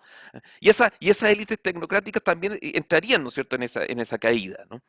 Ese vitalismo, ¿no es cierto?, ese tono de la experiencia directa de la vida, y aquí voy a ir, ¿no es cierto?, mostrando también, como muchos lo han hecho, un trocito de esa historia concreta, ¿no? Podría estar dado por una pregunta que por ahí un libro de Berg me abrió alternativas, pero ahí lo dejé, ¿no es cierto?, en esa lectura, ¿no? Por la pregunta, ¿qué aparece en los momentos de crisis en los sueños de la gente, ¿no? En ese mundo libre, uno diría, en esta crisis que nosotros estamos viviendo hoy día, ¿han cambiado los sueños? De partida debo decir personalmente que yo he recordado más sueños que antes, ¿no? Porque nuestro modo de dormir ha cambiado probablemente, ¿no? Eh, los sueños pueden estudiarse efectivamente si tienen un soporte en la historia, ¿no es cierto? En la Edad Media hay mucha literatura que se eleva desde los sueños, hay sueños formidables que están como tópicos ahí, ¿no es cierto? Desde la antigüedad tardía, cruzan la Edad Media, ¿no es cierto?, hasta la etapa, bueno, hay libros completos que se han hecho a partir de la experiencia de un sueño. Alguien dice, he tenido un sueño, voy a contar lo que soñé, y está el libro completo ahí, ¿se ve, no? Bueno, ¿de qué modo se revela en esos registros? Porque hoy día también los sueños se podrían estudiar desde la perspectiva, ¿no es cierto?, del psicoanálisis, cómo que han registrado en los... Hay fuentes para eso, hay archivos, ¿se ve, no? Ya, ¿no? Hay un sueño que tiene un personaje notable, que lo citó Rómulo también, nosotros somos admiradores también de uno de esos personajes, que es Boccaccio, efectivamente, ¿no? En ese sueño hay hay un bellísimo juego, uno diría, ¿no?, de tensión, eh, entre estos dos mundos que he tratado de poner, pero en la parte creativa ahora, en estas tensiones, en estas contradicciones que están apareciendo allí. Hay un biógrafo de Boccaccio, Cesare Marchi, que escribió un libro bastante grato, ¿no?, de leer, una biografía bastante con mucha información, ¿no?, pero al mismo tiempo muy amable en su lectura. Eh, el mismo Cesare Marchi contrapone, ¿no?, dos formas de personajes que admiramos mucho, ¿no? La forma anterior, que sería la forma de Dante, ¿no?, a la forma de Boccaccio. Y uno diría, allí hay medio siglo de distancia solamente, ¿no? Bueno, pero si lo imaginamos en nuestro tiempo, ¿no?, de la década del 60 y la época actual, también nosotros tenemos una distancia con la década del 60 y bastante grande hoy día, ¿no? Bueno, en este texto, ¿sí, no?, hay una tensión que se mueve en lo que uno podría denominar la etapa anterior, dantesca, y la etapa propia de Boccaccio. Dante también vivió un tiempo de crisis, por supuesto, ¿no?, a fines del siglo XIII y comienzos del XIV. Pero estaba ahora en el núcleo, uno diría, ¿no?, del centro del siglo XIV. Marchi lo dice así, en esta contradicción, ¿no? Si Dante fue la conciencia de su tiempo, Boccaccio más bien es el espejo de su tiempo. Refleja el mundo más directamente que la idealización de Dante. Aunque Dante evidentemente es formidable también en darnos referencia, ¿no es cierto?, a su contexto, ¿no? Si Dante se la juega en muchos espacios, pero sobre todo en los valores eternos, ¿no?, Boccaccio ingresa a la crónica de barrio, le llama Marchi, ¿no?, a la pequeña historia, ¿no? Lemebel podría ser para nosotros el personaje ahí, ¿no? Bueno, ¿no? Si Dante se establece frente al pecado y la posibilidad de redención frente al pecado, Boccaccio, en cambio, contempla el pecado, ¿cierto?, en una cierta aceptación, uno diría, ¿no?, de la naturaleza humana. Si Dante instala la imagen escatológica, ¿no es cierto?, del mundo cristiano basado, ¿no es cierto?, en el hombre peregrino, en el hombre que se encamina hacia la salvación, en fin, ¿se ve, no? En Boccaccio está la inmanencia, ¿se ve, no?, del mundo presente, allí, ¿se ve, no?, concentrado, ¿no? El texto, ¿no es cierto?, que nos da cuenta de esta apertura a estos dos mundos, está en un poema bellísimo que se llama Amorosa Visione, que es un sueño de Boccaccio, una amorosa visión, pero que nos instala ante una apertura más radical. Esa experiencia de vida yo creo que existía, pero se hace mucho más radical en la poética, ¿no es cierto?, de Boccaccio. En un sueño se le aparece Fiammetta, por supuesto, ¿no?, su mujer, su dama, ¿no? Bueno, como podría haber sido la aparición de Beatrice en Dante, ¿no? Y ella lo conduce, ¿no es cierto?, a un castillo. Hay una escena preciosa, ¿no es cierto?, con una pequeña ingreso allí al castillo, ¿no? Pero luego hay una opción, hay dos puertas, y podrían ser las puertas nuestras hoy día, por ejemplo, ¿no? Hay que optar por entrar a dos puertas. Una de las puertas es pequeña y con una escala o escalera muy, muy empinada, ¿no? Y la otra es muy amplia, ¿no?, y de fácil acceso. Son las puertas de las dos virtudes, uno diría, ¿no? Se pregunta Boccaccio aquí, ¿no es cierto?, al ver la pequeña puerta, ¿no?, ¿quién podría allí subir o pasar dentro? Que jamás parece alguien haya subido. Es muy exigente esa pequeña puerta y esa escala empinada, ¿sí, no? Y al decirlo, vi una gran puerta abierta que estaba dentro, que había en donde había una fiesta dentro, ¿no? Aperta stare festa dentro mi parvi udire, ¿no es cierto? Creí escuchar, ¿no?, una fiesta en su interior, ¿no? Entonces dije, mejor por aquí, me parece, y creo que hallaremos lo que buscamos, que ya creo oír los sonidos de la fiesta, ¿no? Esta otra, ¿no es cierto?, esta pequeña puerta, esta otra, ¿no?, lleva a vía de vida, aunque parezca de subir molesta, reposo eterno brinda tal subida, la pequeña puerta ahora, ¿no? Subid por tanto y no seáis lentos, venga el ánimo a la carne perezosa, ¿no? Pero en cambio, ¿no?, en esta otra puerta, la grande, ¿se fijan, no?, riquezas, dignidades, todo tesoro, gloria mundana copiosamente, doy a quienes pasan por mi interior. ¿A dónde vas buscando grave afán? Ven con nosotros si quieres tu deseo. Solaz y fiesta, como muchos hacen, aquí no te faltan, y arriba a subir podrás después de tu último año, ¿no?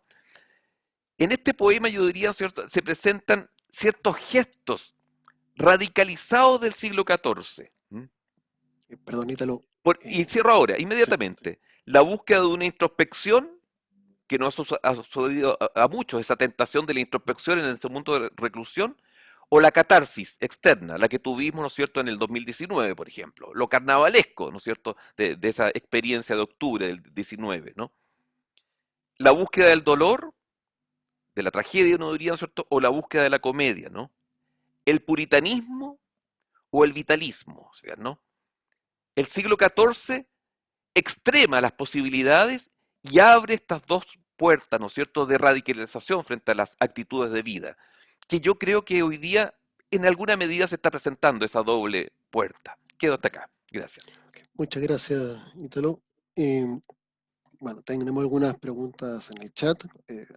Voy a darle al tiro de continuación para darles curso, pero sí una pequeña reflexión ahí, algunos conceptos que creo que sería bueno destacar, ¿cierto? Que han salido todas las ponencias. El fin de sistemas, ¿cierto? Sea capitalismo o feudalismo, ¿cierto? La pérdida del miedo, ¿m? El tiranicidio, dejémoslo en estallido social, ¿cierto? La Ya. memoria y la oportunidad, ¿cierto? El dejar la huella, la continuidad y no la ruptura, ¿m? El conflicto, pero sobre todo la vida. Algunos conceptos creo que han salido acá en las ponencias. Hay algunas preguntas en el chat, voy a eh, darle la palabra a las personas del chat, o a ver, las leo, ¿cierto? Ahí alguien pregunta, Carlos Páez pregunta, ¿por qué necesita dinero la muerte? ¿Cierto? ¿Por qué sobornar a la muerte con algo tan mundano? Me parece interesante, ¿cierto?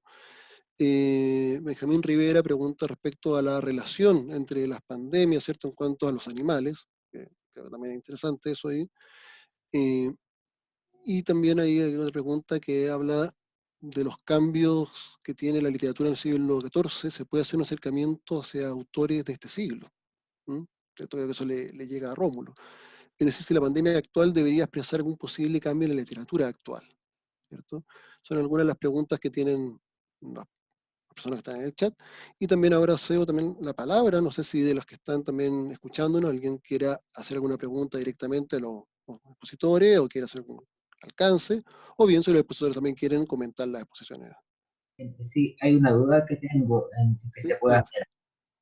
hacer. Adelante. Sí, por ejemplo, en esta pandemia, como se ha visto como que el mundo en muchos lados, también crisis sociopolíticas grandes y todo eso, si los países, muchos países asiáticos igual ahora están progresando, ¿sí? Se puede equiparar con algo como de la época, como uno ve China, Rusia, India, que en temas como de tecnología y todas estas cosas así le da súper bien. Mm, No sé, ¿alguno de los panelistas quiere tomar la respuesta? ¿Cierto? Que entiendo que en el Bueno, fondo. Adelante. puedo intentar Sí, algo, sí, por supuesto. no sé si puedo responder esa pregunta Mm, realmente. Me parece que deberíamos, pienso yo, ¿no? Si pensamos en clave, siempre es un desafío tejer puentes entre pasado y presente, como se dijo mucho mm, acá, ¿no? Porque hay que estar como muy atento a los anacronismos que también a veces estamos tentados, pero que a veces también son parte del ejercicio de los historiadores y las historiadoras, un poco forzar, ¿no? Entonces, me parece que a lo que estás planteando, que no puedo ver quién es, me parece que hay que ahí tener presente que yo tendría presente como varias cosas, ¿no? O por lo menos yo desde mi perspectiva, obviamente, ¿no? Cuando hablamos de crisis del siglo XIV, digo, hablamos de una crisis que impactó a Europa Occidental, también a Oriente, ahí había alguna pregunta sobre las semejanzas, hay algunas que tienen que ver con esto, ¿no? Una peste que viene desde Oriente e impacta en Occidente, pero digo, esa crisis, si bien tiene un montón de alcances y un montón de registros, no es una crisis absoluta en todas las regiones y en todas las localidades de Europa Occidental, y que entonces eso se contrapone con el éxito en Oriente, ¿no? Digo, me parece que hay que tener cierto cuidado. No sé si entendí bien la pregunta de oponer como una Europa en el siglo XIV sumida en la crisis, porque hay registros del siglo XIV que muestran, en algunos registros, digo, pienso en trabajos de historiadores que han trabajado la cuestión del comercio, cómo crece el comercio y algunas cuestiones de la industria textil y demás, ¿no? Hay un trabajo de un historiador que se llama David Igual, donde él se centra en eso, para mostrar que la crisis atañe a algunas cosas y a otras no, ¿no? Esto que decíamos de las transformaciones. Entonces no es que es un colapso absoluto de toda Europa occidental en el siglo XIV y una especie de épica triunfante de Oriente, digo, ¿no? Digo, tampoco deberíamos verlo así en este contexto, me parece a mí, porque si uno mira el éxito de algunos financistas y algunos capitalistas occidentales en este año, ve claramente que han ganado fortunas, es decir, que tampoco se ve una crisis absoluta del capitalismo, ¿no? Digo que no hay que ser tal vez tan absolutistas a la hora de pensar algunos fenómenos, por lo menos es como pienso yo, ¿no? Muchas gracias. Gracias. No sé si alguien tiene alguna otra consulta o alguna otra observación que quisiera hacer respecto a esto. Dentro del público presente, o bien dentro de nuestros panelistas, porque bueno, aquí ya estamos transformando el mundo. Ya. Una de las preguntas, perdón, sí, Sí, adelante, Raimundo, Tata. brevemente, ¿no? Que tú comentaste antes, ¿no? Que no la tengo a la vista yo ahí, ¿no? ¿Relación entre pandemia y animales? ¿Era una pregunta? Sí, sí, Ah, efectivamente, claro, me imagino que va por el tema, ¿cierto?, de la peste negra, que está vinculado al tema de las ratas, y la actual ya. epidemia, que todavía no estamos Ya, seguros qué bicho fue, claro, claro. pero hay un Pero ahí tema ahí. Ana Luisa, ahí, ¿no? Mm, Claro. Claro, La sí, rata de mongola, esa, ¿no? Ya, como portadora y luego el agente transmisor, la pulga, claro, el la tipo. Sí, pulga claro, claro. serían las y la sopa pulgas. de murciélago, y la sopa de murciélago actual. Claro, la peste negra se Sí, dice o sea, la transmiten las pulgas de los roedores claro. y también de algunos otros mamíferos, porque se culpa siempre a la rata, pero también son las pulgas que están presentes en las marmotas, y los mongoles tenían ahí relación con las marmotas, y también para el mundo de Medio Oriente, las pulgas de los camellos habrían sido transmisoras. Y claro, en ese sentido se hace mucho el vínculo diciendo que la peste negra es una zoonosis, o sea, una enfermedad transmitida por el contacto con animales, con esta teoría inicial del COVID que se decía que era por el contacto con los murciélagos, pero que ahora igual está como más puesta en duda, de la sopa de murciélago. Aprovecho también ahí de comentar una pregunta que apareció, que me dio mucha risa, lo del tema de coimear a la muerte. Sí. Algo que parece que omití cuando expliqué lo de la danza de la muerte, es que la danza de la muerte es bien humorística, es bien irónica. Entonces, claro, es súper válida la pregunta, ¿para qué la muerte va a querer dinero? Pues lo mismo, es absurdo tratar de pagarle a la muerte, porque la muerte obviamente está por sobre todo eso. Pero es porque igual la danza de la muerte tiene escenas que son para ponerse a llorar. Me acuerdo, hay una que un niño llora porque va a morir antes de aprender a caminar, eso obviamente es horrible, trágico, pero también aparecen estos personajes como el comerciante, y en otras versiones el avaro, que coimea a la muerte, y eso es gracioso. O sea, se tiene como o sea, como irónico más bien. Claro, pero por ahí viene. Ok, ¿cierto? Sí, muchas gracias. Ahí está. No puedo dejar también de pensar ahora, claro, hablando del tema de reírme un poco de la muerte. No sé si recuerdan memes que son muy populares el año pasado, de un funeral en África, ¿cierto? De unos personajes que avanzaban con el féretro, con una musiquita muy característica, Absolutamente, incluso hay una sí, versión medieval de esa, sí, sí, si lo aquí se recuerdan, mataron. ¿cierto? Sí, También es parte de eso de casi que, claro, riámonos porque al fin y al cabo todos vamos a morir, así que mejor pasémoslo bien exactamente. ahora. Claro. Bueno, y de hecho la danza de la muerte también está vinculada con el tema del vitalismo que hablaba Rómulo Ítalo, Mm, porque sí. de hecho incluso es como una especie de forma de contrarrestar este vitalismo, así como, a ver, el carpe diem, cuidado, carpe diem, sí, pero memento mori, también es como un poco y por eso había tenido algún vínculo con la iglesia y con lo religioso, así como, pasémoslo bien, pero cuidado, va un poco por ahí. Claro, el carnavalesco. Paola, perdón, Ítalo, que Paola quería comentarnos algo. Adelante. No, creo que había, perdón, no, había una pregunta para Rómulo antes, me parece, no quería interponerme. Cuando eso se termine, esas preguntas, comento. Ok, sí, que era la pregunta, ¿cierto?, sobre los cambios en la literatura que podría traer esta Eso pandemia. es. Claro. ¿Sí me escuchas? Sí, se escucha. Ya. Mira, yo algo dije sobre el tema del cambio de los géneros, especialmente en el román, en la novela, pero quiero ejemplificar más bien con el caso de la lírica.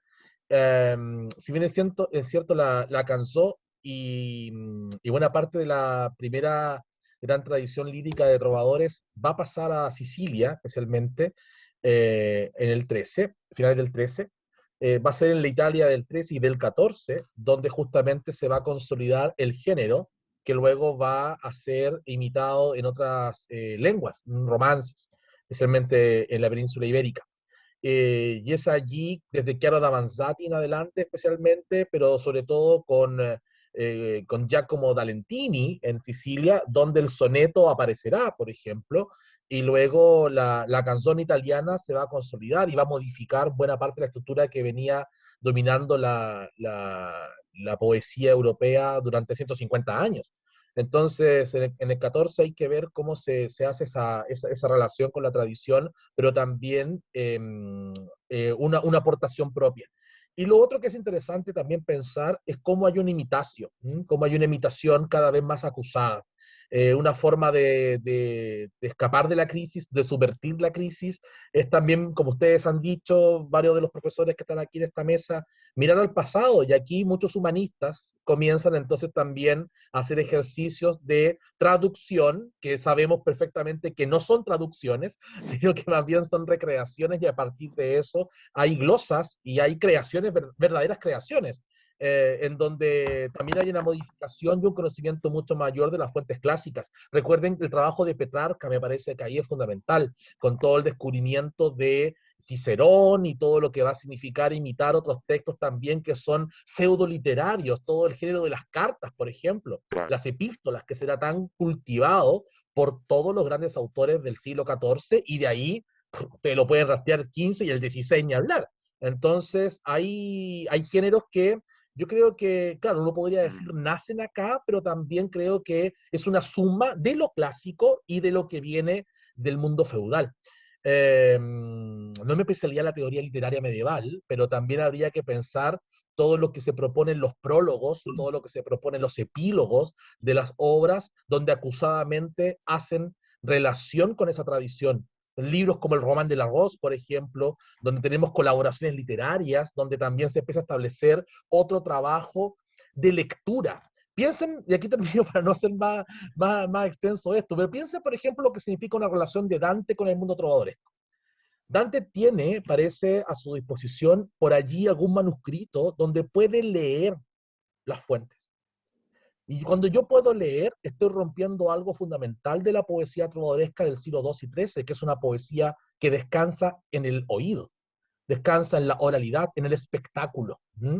Y eso se profundiza, como decía Ítalo hace un rato, en la generación siguiente, en la de Boccaccio y en la de Petrarca. Petrarca ya no solamente podría haber tenido acceso a un manuscrito, sino que Petrarca tenía en Vaclús una biblioteca personal. Y por lo tanto él copiaba o mandaba a copiar, porque además ahí habían familias que se ponían con recursos para que Petrarca fuera aglutinando ese redescubrimiento del mundo clásico. Eso también va a cambiar no solamente la forma en que yo hago mi oficio, sino la forma en la que yo me relaciono con la tradición, como lector, diríamos. Con estos personajes leen, estos personajes estudian. Petrarca tiene un escritorio, tiene problemas además con los ratones para que no les coman los Bueno, manuscritos. pergaminos. Claro. Sí, exacto, ¿te acuerdas del gato de Petrarca, famoso, Ya. Ítalo? Y entonces, y termino con Boccaccio. Boccaccio ya no solamente tendrá esa responsabilidad muy clara en lo que significa el oficio y los géneros y la tradición y la lectura, porque además se va a preocupar de los clásicos y de Dante. Boccaccio va a copiar la comedia de su puño y letra y además va a ilustrar. Parece, yo estoy de acuerdo con el profesor, con José María Micó, de la Pompeu, cuando él dice que los dibujitos que están en el manuscrito de Boccaccio parece que no son de otros, sino que son también del propio Boccaccio. Entonces hay todo un mundo de cómo yo leo, cómo articulo ese saber y cómo yo también entiendo mi oficio, y de ahí entendamos por qué Boccaccio dice, bueno, en la lírica también todo esto está más o menos claro. ¿Qué es lo que hace Boccaccio? El cuento moderno. ¿Qué es lo que hace Boccaccio? La primera novela italiana, el Filócolo. ¿Ah? Entonces hay todo ahí un juego de entender la conciencia de los autores y las autoras en ese momento. Y eso me parece que ya abre una dimensión a lo moderno, notable. A eso nomás. Hay, Gracias. a propósito de eso, ¿ah? Sí. Pero sumando un poco, Mm. una de las cartas de Boccaccio, ¿no? Que la debe ubicar perfectamente Rómulo, donde él juega entre lo que uno llamaría la moralina, la Ujú. moral, ¿no es cierto?, pequeña, el puritanismo, que está muy presente hoy día, por eso lo recuerdo. Yo sé que no se repite la historia, sí lo sé, pero evidentemente hay consonancia, ¿no es cierto? Hay una referencia musical en lo que estoy diciendo, ¿no? Hay notas que resuenan en distintas circunstancias, ¿no? Ya. La historia tiene que ver con las circunstancias, por supuesto. Bueno, pero aquí lo dice, ¿eh? Irónicamente aquí lo dice Boccaccio, ¿no es cierto? O vosotros que habéis sido redimidos por la sangre divina, oh pueblo amado de Dios, arrojad a las llamas estos infautos libros de los poetas y esparcid al viento sus cenizas. ¿Ah? Porque tenerlos en casa, leerlos e incluso el deseo de leerlos es pecado mortal. Ellos llenan de veneno el alma. Hay una referencia irónica, ¿no es cierto? Pero después él responde, ¿no? Si leer a los poetas no está prohibido por las leyes, ni por los profetas, ni por los sagrados decretos de los pontífices, ¿qué hay de mal en poseerlos y leerlos? Se refiere sobre todo a esos escritores, ¿no es cierto?, que están en la otra orilla de la moralina, ¿no? Eh, ¿Qué pecado, qué mal hay en ello, ¿no? Podemos tranquilamente mirar en las esquinas, mira lo que dice, cómo recrea ese mundo, ¿no? De las calles a los saltimbanquis que exhiben sus juegos, casi siempre indecentes, ¿no? Escuchar en los banquetes a los histriones que cantan obscenidades, soportar a los charlatanes que blasfeman en las tabernas y a los rufianes en los lupanares, y ciertamente no por ello iremos al infierno.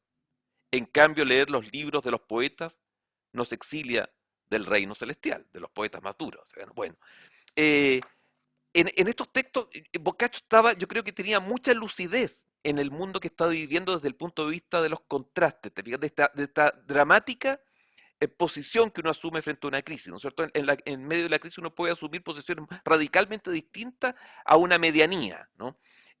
Por eso es que en ese ultraísmo, ¿se vean? ¿No? ¿No? En esa llevar al límite, ¿no es cierto?, la experiencia, la crisis nos ofrece esa posibilidad de llevar a la experiencia, a experiencias que superan, ¿no es cierto?, la medianía cotidiana, la rutina, lo cotidiano, la ruptura o la irrupción, permite esa alternativa, abre, se fijan, ¿no?, una nueva experiencia. Y esa nueva experiencia tuvo un logro, uno diría, ¿no? La escritura, pues, ¿no? La literatura, que tanto bien estudia Rómulo, ¿no? Ese es lo que uno podría llamar uno de los frutos. Y ese fruto de esa crisis está con nosotros hoy día, están los textos, ¿no? Así que es un elemento no menor, ¿no? Esa audacia que apareció frente a la radicalización de las condiciones de la vida, ¿no? Perfecto. Perdón, me suena un llamado, una moción de orden, ¿cierto? Bueno, la profesora Paola quería hacer una pregunta, pero también aprovecho de comentar que el profesor Luis Clemente ha subido un link en el chat, ¿cierto?, respecto a la mortalidad de los animales en el siglo XV. Y también hay una pregunta en el chat que la voy a dejar abierta para que se responda después de que la profesora Micheli haga su intervención. Y es, leo textual: estimados panelistas, leí en un texto de la profesora Hendel que después de la peste negra vino el renacimiento. ¿Es esto de tejer puentes? ¿Podrá esta sociedad tener una especie de renacimiento? Y dirige la pregunta a la profesora Hendel y a la profesora Micheli. Porque veo que la crisis actual no parece rescatar la esencia de la vida, ¿cierto? Así que vamos a dejar ahí eso pendiente, pero antes estaba la profesora Micheli que había pedido también la palabra. Gracias. No, breve, me había quedado pensando en la presentación que hizo Luis sobre esta idea tan interesante sí, interesante de la, a ver si está bien, capaz que lo estoy absolutizando mucho, ¿no? Pero como el fundamento, la negociación como el fundamento político el fundamento de la política o de lo político en esta sociedad del 14, el 15, no sé si antes también. Me parece muy interesante, es algo que uno puede ver también previamente en otras, yo he trabajado otro tipo de documentos en donde uno ve todo el tiempo a las comunidades pidiendo al rey, por ejemplo, que confirme sus propios fueros, su derecho local, ¿no? Y ahí hay una idea de que el rey está confirmando algo que ya existe, pero que en realidad siempre sobre eso hay algo nuevo, ¿no? Esa relación entre lo nuevo y lo viejo que aparece en la negociación, que me parece que es bien interesante. Y pensaba, para tejer algún puente, en la idea de la negociación en relación con el poder. Y que creo que en este momento también es un momento en donde la negociación entre las definiciones que hacen los poderes centralizados respecto de ciertas políticas llevan a conflictos y a discusiones permanentes, ¿no? Y pensaba, no sé, Luis, cómo vos pensás la negociación en ese siglo XIV y XV, porque uno podría pensar que ese estado de negociación permanente puede ser una marca de debilidad de los poderes no quiero decir centralizados porque entramos en otro debate, ¿no? Pero sí, imaginemos de la monarquía, ¿no? Si es una debilidad de la monarquía, la negociación permanente, como a veces vemos los historiadores, ¿no? Que decimos son reyes que en realidad tienen que estar construyéndose del todo el tiempo a sí mismos, que no son definitivos, o si podemos verlo de otra manera, ¿no? Como desde el otro lado un poco que quería mostrar Ítalo, ¿no? Más de la construcción de un poder radicado en otro lugar, que es el de estas comunidades, ¿no? Entonces ahí no podemos hablar de debilidad, sería un absurdo hablar de debilidad o fortaleza, sino de la negociación como una estrategia dinámica.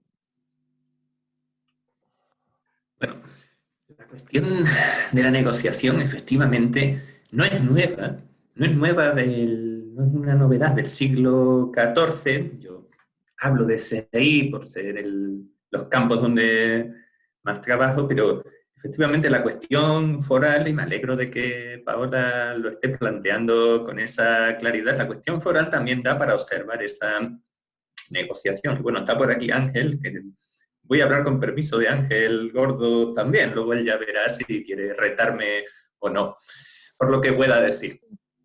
¿Cómo se ha observado, cómo se ha trabajado en ocasiones, o cuál es la sensación, ¿no? Que de eso va también este encuentro, que se transmite en ocasiones al gran público, al público no especializado en historia, que por tanto no tiene esa actitud ante las lecturas de, bueno, seguro que está equivocado, seguro, ¿no? Que tiende a confiar en nosotros. Es lo que quiero plantear. Cuando escribes tienes un público que lee y más o menos confía. Después tienes a un público que son tus pares que no se cree nada de lo que has escrito y critica, ¿vale? Y está bien, así funciona cualquier ciencia, ¿vale?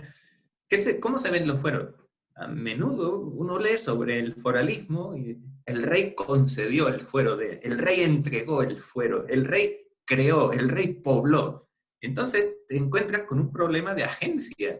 ¿Quién hace las cosas? Es decir, el rey, la monarquía tiene una mente planificadora y va estructurando y tiene en mente el reino y sabe dónde tiene que ir entregando fueros, dónde tiene que ir creando ciudades. ¿Tiene esa capacidad realmente el poder monárquico de los siglos XII y XIII, cuando se desarrollan los fueros?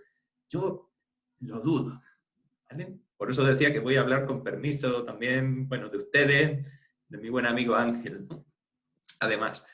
Entonces, ¿a dónde quiero llegar? Pues a lo que me estaba planteando efectivamente Paola Miceli, ¿no? Que esa negociación siempre ha existido, siempre, no negociación en el sentido de que el poder tenga que estar necesariamente debilitado, sino de que hay un entendimiento, que esto no es una planificación que llega desde arriba ya, aquí creo una ciudad, aquí entrego un fuero, aquí este privilegio, aquí, porque, no sé, la lectura de algunos textos clásicos, como es el libro, por ejemplo, de Robert Bartlett, ¿no? sobre Europa y sobre la expansión de Europa. Claro, la agencia en ese texto de Bartlett está casi siempre situada en los poderes jurisdiccionales. Son ellos los que van creando y decidiendo dónde se va a poblar, qué condiciones se van a establecer para atraer a nuevos habitantes a esos lugares. Entonces, eso es lo que quiero replantear, insisto, no es un planteamiento nuevo mío, sino visibilizarlo que era la finalidad de este encuentro. ¿Qué ocurre en el siglo XIV, ¿no? Aquí es donde ya llega la pregunta también de Paola. En el siglo XIV aparecen nuevas herramientas para esta negociación, eso es lo que quiero plantear también. Entre esas, el concepto de bien común. Esa es una novedad de la Baja Edad Media, cuando entre nosotros hablamos, no, esto hay que hacerlo por el bien común. Bueno, estamos colgándonos de un concepto que aparece en el periodo bajo medieval y que se utiliza como argumento por cualquier comunidad. Ojo, no solamente comunidad rural, también puede ser una comunidad, un grupo de aristócratas que quieran alguna concesión de la monarquía, o puede ser la propia monarquía para justificar esa decisión. Es decir, esto lo hago por el bien común, esto lo hago porque es bueno para todos. Habrá que ver quiénes son esos todos, ¿no? Pero eso ya es un tema aparte. Y efectivamente también es el momento en el que aparece el concepto, que alguien se asustó por ahí, no lo digo de broma, de tiranicidio.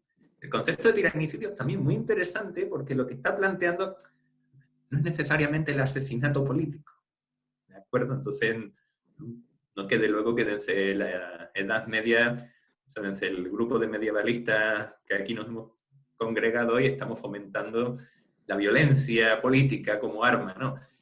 El tiranicidio hay que entenderlo en su dimensión. Es la capacidad que ahora se arrogan las comunidades de poder cambiar a su gobernante si éste actúa en contra del bien común. Porque ¿cuál era el fundamento anterior en la teoría? Otra cosa es lo que pensasen las personas de a pie, pero ¿cuál era la teoría anterior? Bueno, venimos de un modelo agustiniano, donde Agustín de Hipona plantea que todo lo que Dios, como pone por ahí en algún lugar que leí, ¿no? Todo lo que Dios envía es bueno y santo. Entonces, ¿para qué lo vamos a criticar? Y que incluso el tener un mal gobernante, un tirano, alguien que actúe en contra del pueblo, podría ser una prueba a la que nos está sometiendo la divinidad y por tanto no debiéramos rebelarnos con ella. ¿Qué más da? Si lo importante es la vida del más allá, ¿no? Esto es solo un periodo de paso, es solo una prueba. Pero ahora las comunidades van a empezar a criticar ese modelo. Si el gobernante actúa contra el bien común, nosotros estaríamos legitimados para cambiarlo. Y si él no quiere, si él no se deja cambiar, si él no se deja dimitir, bueno, pues también se puede llegar a otras medidas, ¿vale? Pero ¿dónde se ven situaciones así? Más ya entrando al siglo XVI. Por ejemplo, si revisamos algunos de los movimientos campesinos, bueno, movimientos sociales en general, de la primera mitad del siglo XVI, vamos a dos bien concretos. Los comuneros en Castilla. Los comuneros no es un movimiento campesino, es un movimiento casi burgués. Bueno, ya saben que hay todo tipo de interpretaciones en torno a quiénes eran los comuneros, ¿no? Aristócratas, burgueses, las élites de las ciudades, ¿quiénes son? Bien. Y otro movimiento también conocido como es el de los campesinos alemanes. ¿Bien? ¿Qué tienen en común? Si observamos algunas de estas peticiones, en el caso de los campesinos, bueno, primero los comuneros van a crear su propia constitución, lo que se conoce como Constitución de Ávila, que no es una constitución en puridad, pero sí un conjunto de lo que podrían ser leyes fundamentales del reino, ¿no? Que ni siquiera el rey pudiera estar por encima de ella. ¿Qué plantean también los campesinos alemanes? Bueno, que nosotros tengamos la posibilidad de elegir a nuestras autoridades locales, ¿no? Ellos no van a elegir al emperador, por supuesto, pero sí a las autoridades locales, ellos quieren elegirlas. Y si nos fijamos después en cómo se articulan los movimientos protestantes, vamos a observar también que, claro, dentro del ámbito evangélico, dentro del protestantismo, también se fomenta la idea de poder elegir a tus propias autoridades eclesiásticas, ¿no? De formar estos círculos eclesiásticos, estos círculos comunitarios. Entonces, bueno, creo que eso que vemos ya en la primera mitad del siglo XVI, bien afinado dentro del protestantismo, malogrado dentro del movimiento de los campesinos alemanes y de los comuneros en Castilla, es una herencia de esta idea de bien común, de esta idea de imponer el tiranicidio si fuera necesario, pero efectivamente es una práctica que arranca de mucho antes y que se puede observar en los fueros, solo que en ocasiones, pero si nos acercamos al foralismo como a un problema invertido, es decir, donde es el rey quien crea todo, pues no te das cuenta de que efectivamente esa negociación también está en el foralismo, así que en ese sentido, pues agradezco mucho la consulta que hacía la doctora Miceli, porque permite aclarar también, ¿no? Y no caer en ese error de que todo se inventó en el periodo que cada uno de nosotros estudiamos, que también es muy habitual entre nosotros. Gracias. Solo un detalle, Raimundo. Adelante. Mínimo. El enlace que pasé es de un artículo que recuerdo haber encontrado en alguna ocasión porque alguien hizo una consulta sobre qué pasaba con los animales en este periodo. No sé si el artículo sirva para responder a esa pregunta, pero bueno, que también había mortalidad de animales. Eso. Muchas gracias. Retomo la pregunta que estaba en el foro, que es cierto que la de Nicole Carballo, respecto a, ¿cierto?, esta idea de que después de la peste viene el renacimiento, esto de tejer los puentes y si esta sociedad actual, la nuestra, que parece que no rescata la esencia de la vida, ¿cierto? Y esa pregunta, claro, se planteaba a la profesora Micheli y a la profesora Hendel, pero yo creo que una pregunta que puede irnos un poco para todos, ¿cierto? En cuanto a esta idea de la crisis y renacimiento también. No sé si alguien quiere tomar el testigo. Perdón. Sí, y después el profesor Ángel Gordo también quería decir algunas cosas. Sí, respecto a la pregunta del renacimiento. ¿Me toca a mí? Sí, si quieres puede hablar ahora, Ángel, y después cerramos con la pregunta que estaba en el foro. Perdón. Sí, No, porque yo a ti te simplemente... interpelaron, así que adelante. No. Yo quiero agradecer la instancia, quiero agradecer que me haya invitado Raimundo a participar y escuchar estas ponencias tan interesantes.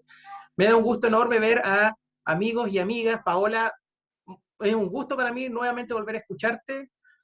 El mismo gusto que me daba leerte cada vez que saca un artículo y yo lo sigo y lo leo. Yo las cosas que sé de fuero y de cosas, Paola Miceli, en su libro, es ahí de donde yo cojo la mayoría. Así que te agradezco, Paola. Y yo quiero decir simplemente una cosa. Quiero decir que de repente es bueno, en base a todo lo que hemos hablado, de no hablar de la crisis. Sería bueno hablar de las crisis. Porque igual que en el siglo XIV como ahora, hay distintos niveles de crisis y los niveles de subsistencia son variables. Para los grupos con más desposeídos, indudablemente la subsistencia es escasa o no existe. Para aquellos que tienen grupo económico en este caso, o de gente de mucho dinero, ahora la subsistencia puede ser más llevadera. Y entonces, de repente, es bueno ocupar estos plurales para también diferenciar, no solamente estratos socioeconómicos, sino que además diferenciar realidades geográficas distintas, porque de repente uno puede pensar que una república y los pensamientos que se dan en una república del siglo XIV no tiene por qué ser lo mismo que se da en una corona que está en formación, derecho hacia una monarquía, un Estado moderno, perdón, como podría ser Castilla. Porque en Castilla no hay un Boccaccio, no hay un Dante, no hay nada de eso, porque están en otra cosa, podríamos decir. Sin embargo, respecto al sistema de las crisis, entendida estas como, quiero entenderlo, como desafíos, vienen las reacciones, ¿no? Entonces, cuando uno viene y dice, la crisis es un desafío, y los grupos populares, por llamarlo así, a grupos de personas, ¿no?, que están en contra del establishment, que podríamos decir, ¿cómo pujan en eso? De nuevo, lo mismo. ¿Cómo plantearse frente a la vida, definitiva, frente a una crisis grande, subsistencia mediana o no tanta? Porque como muy bien decía Paola, esto no es una gran crisis donde como que se pone una nube negra en toda Europa y todos sufren igual, porque además no todos reaccionan de la misma forma. Y es interesante, y a mí me hacía sentido en lo siguiente, porque en definitiva nosotros, una de las consecuencias, quizá podríamos debatirlo, grande de esta crisis del siglo XIV, tiene que ver con justamente el posicionamiento de las monarquías, primero instaurando leyes generales por sobre todo las leyes forales, que de una u otra manera tienden a formar ciudadanas y ciudadanos, podríamos decir, ¿no? Cuestión que ahora parece que está justo al contrario, ¿no? Porque ahora está, ¿no es cierto? Streyer dice, el gran logro del Estado moderno es que de confiar en el alcalde, que yo lo puedo ver, confío en el Estado, alguien que no está. Y ahora pareciera que es al revés, porque en definitiva el Estado como muy en tela de juicio, y los individuos, le hacen en el caso chileno, ¿no es cierto?, los alcaldes, los líderes y lideresas sociales, están como más vigentes que nunca. Entonces, en definitiva, ¿cómo afrontamos las crisis? Bueno, ahí está lo complejo, de distintas formas.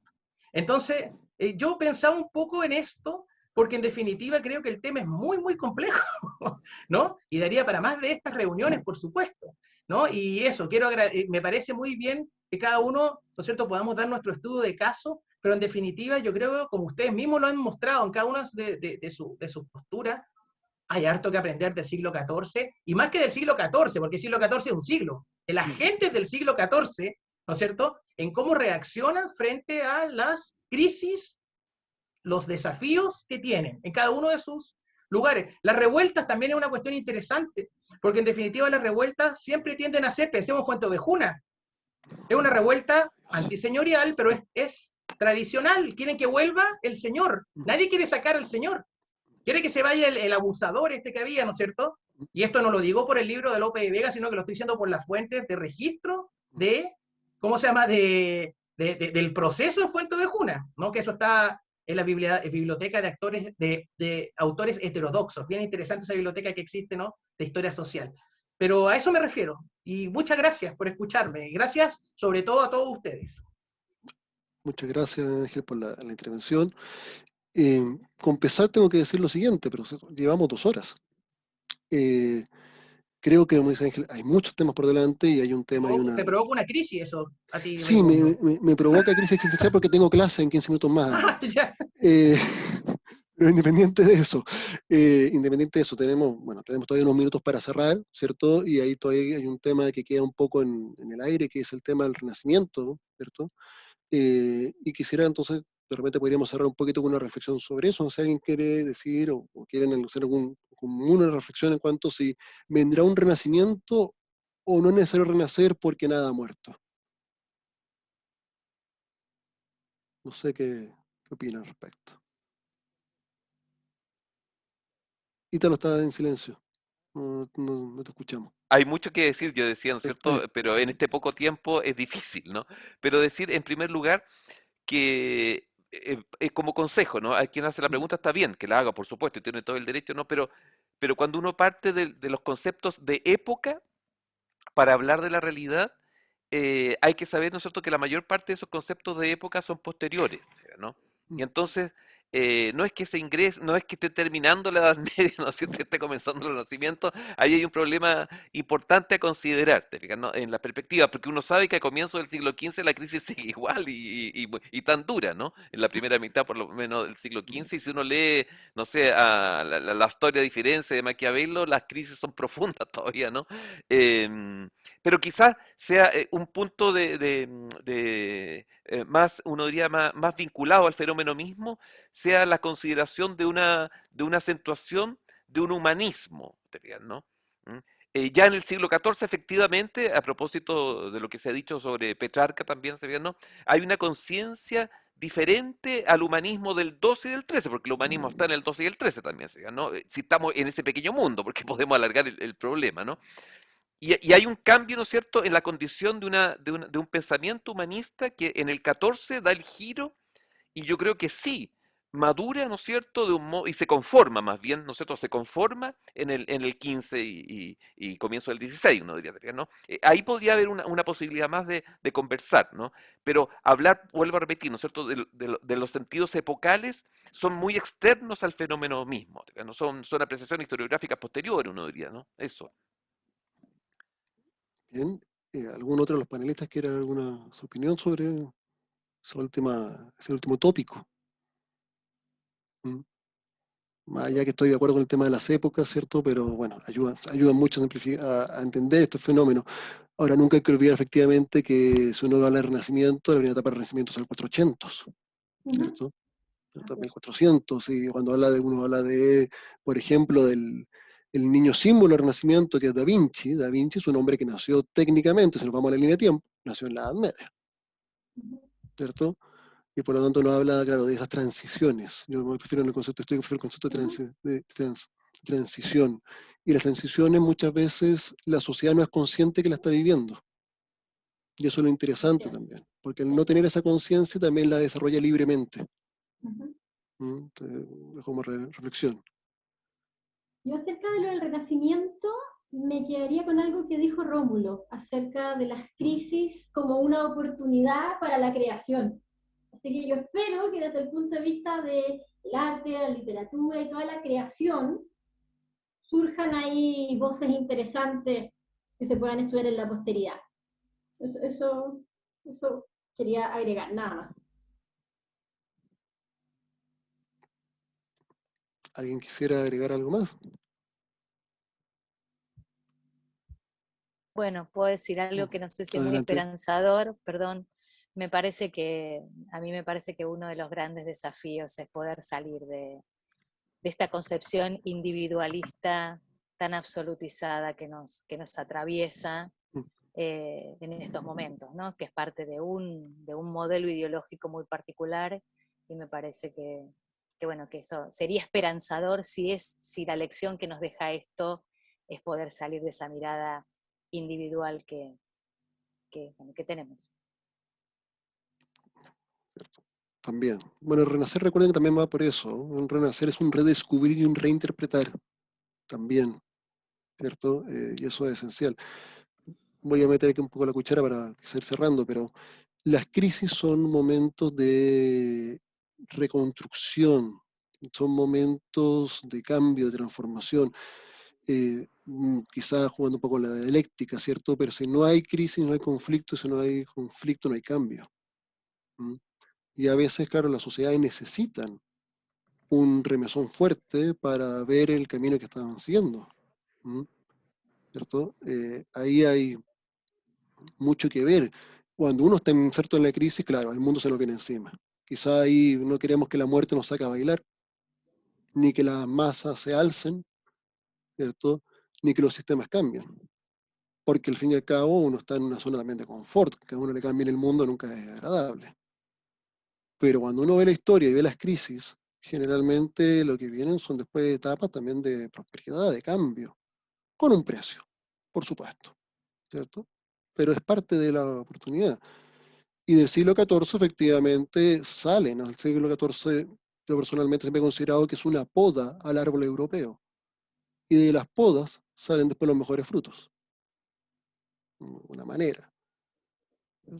Veremos ciertos los frutos de esta crisis, pero yo creo que los vamos a ver también en mucho tiempo más. ¿Cierto? Mientras tanto, como historiadores tenemos que preocuparnos de ser testigos. Simplemente.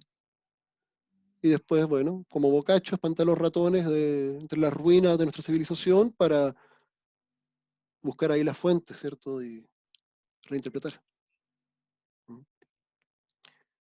Bueno, tomo un minuto la palabra, no sé si algún otro de los expositores quiere decir algo más, ¿cierto? En virtud del tiempo también. La crisis, la crisis. Las crisis, ¿cierto? La La crisis crisis, del las tiempo. crisis. La crisis No, la del crisis del tiempo. tiempo, tuya, hombre, tuya. Sí, absolutamente. Y también la crisis de la mediana edad y de la Edad Media también. Bueno, Hay muchas crisis por ahí. sí. Pero bueno, nada, en ese caso entonces, bueno, agradecer profundamente, primero, bueno, al público, a la gente que nos estuvo acompañando, ¿cierto? A esas más de 20 y tantas personas que estuvieron ahí participando, me imagino que algún tema habrá quedado ahí pendiente. Sobre la pregunta que hicieron, yo creo que este video va a ser subido después al canal institucional, ahí se comunicará. Y bueno, agradecer, por supuesto, a Paola, que nos acompaña desde el otro lado de la cordillera, ¿cierto? A Ana Luisa, ¿cierto? Con su danza macabra, que también nos recuerda el Carpe Diem y el Momento Mori, lo que estamos viendo. A nuestro revolucionario ahí, Luis Clemente, ¿cierto? Que nos llama a replantearnos de igual dónde está el origen del cambio, ¿cierto? A Rómulo, que como no nos va a traer, ¿cierto? A estos rupturistas de su época, como son Boccaccio, y por supuesto a Ítalo, que nuevamente nos recuerda la importancia del gozo, de la vida en todas estas circunstancias. Agradecerles profundamente en nombre de la Universidad de Finisterra, en nombre de la Universidad Metropolitana, ¿cierto? Agradecerles acompañar en esta mesa una vez más y esperar que con crisis o sin crisis nos podamos volver a reunir, ¿cierto? Y por ahí cumplir algunas promesas como una visita al mercado central y cosas por ahí que me están diciendo. Así que muchísimas gracias a todas, a todos, y que tengan una muy buena tarde. Adiós, muchas gracias. Muy bien, muchas gracias. Muchas gracias Adiós, a todos. adiós, gracias a todos. Muchas gracias a todos. Chao, muchas Muchas gracias. gracias. Hasta luego, gracias.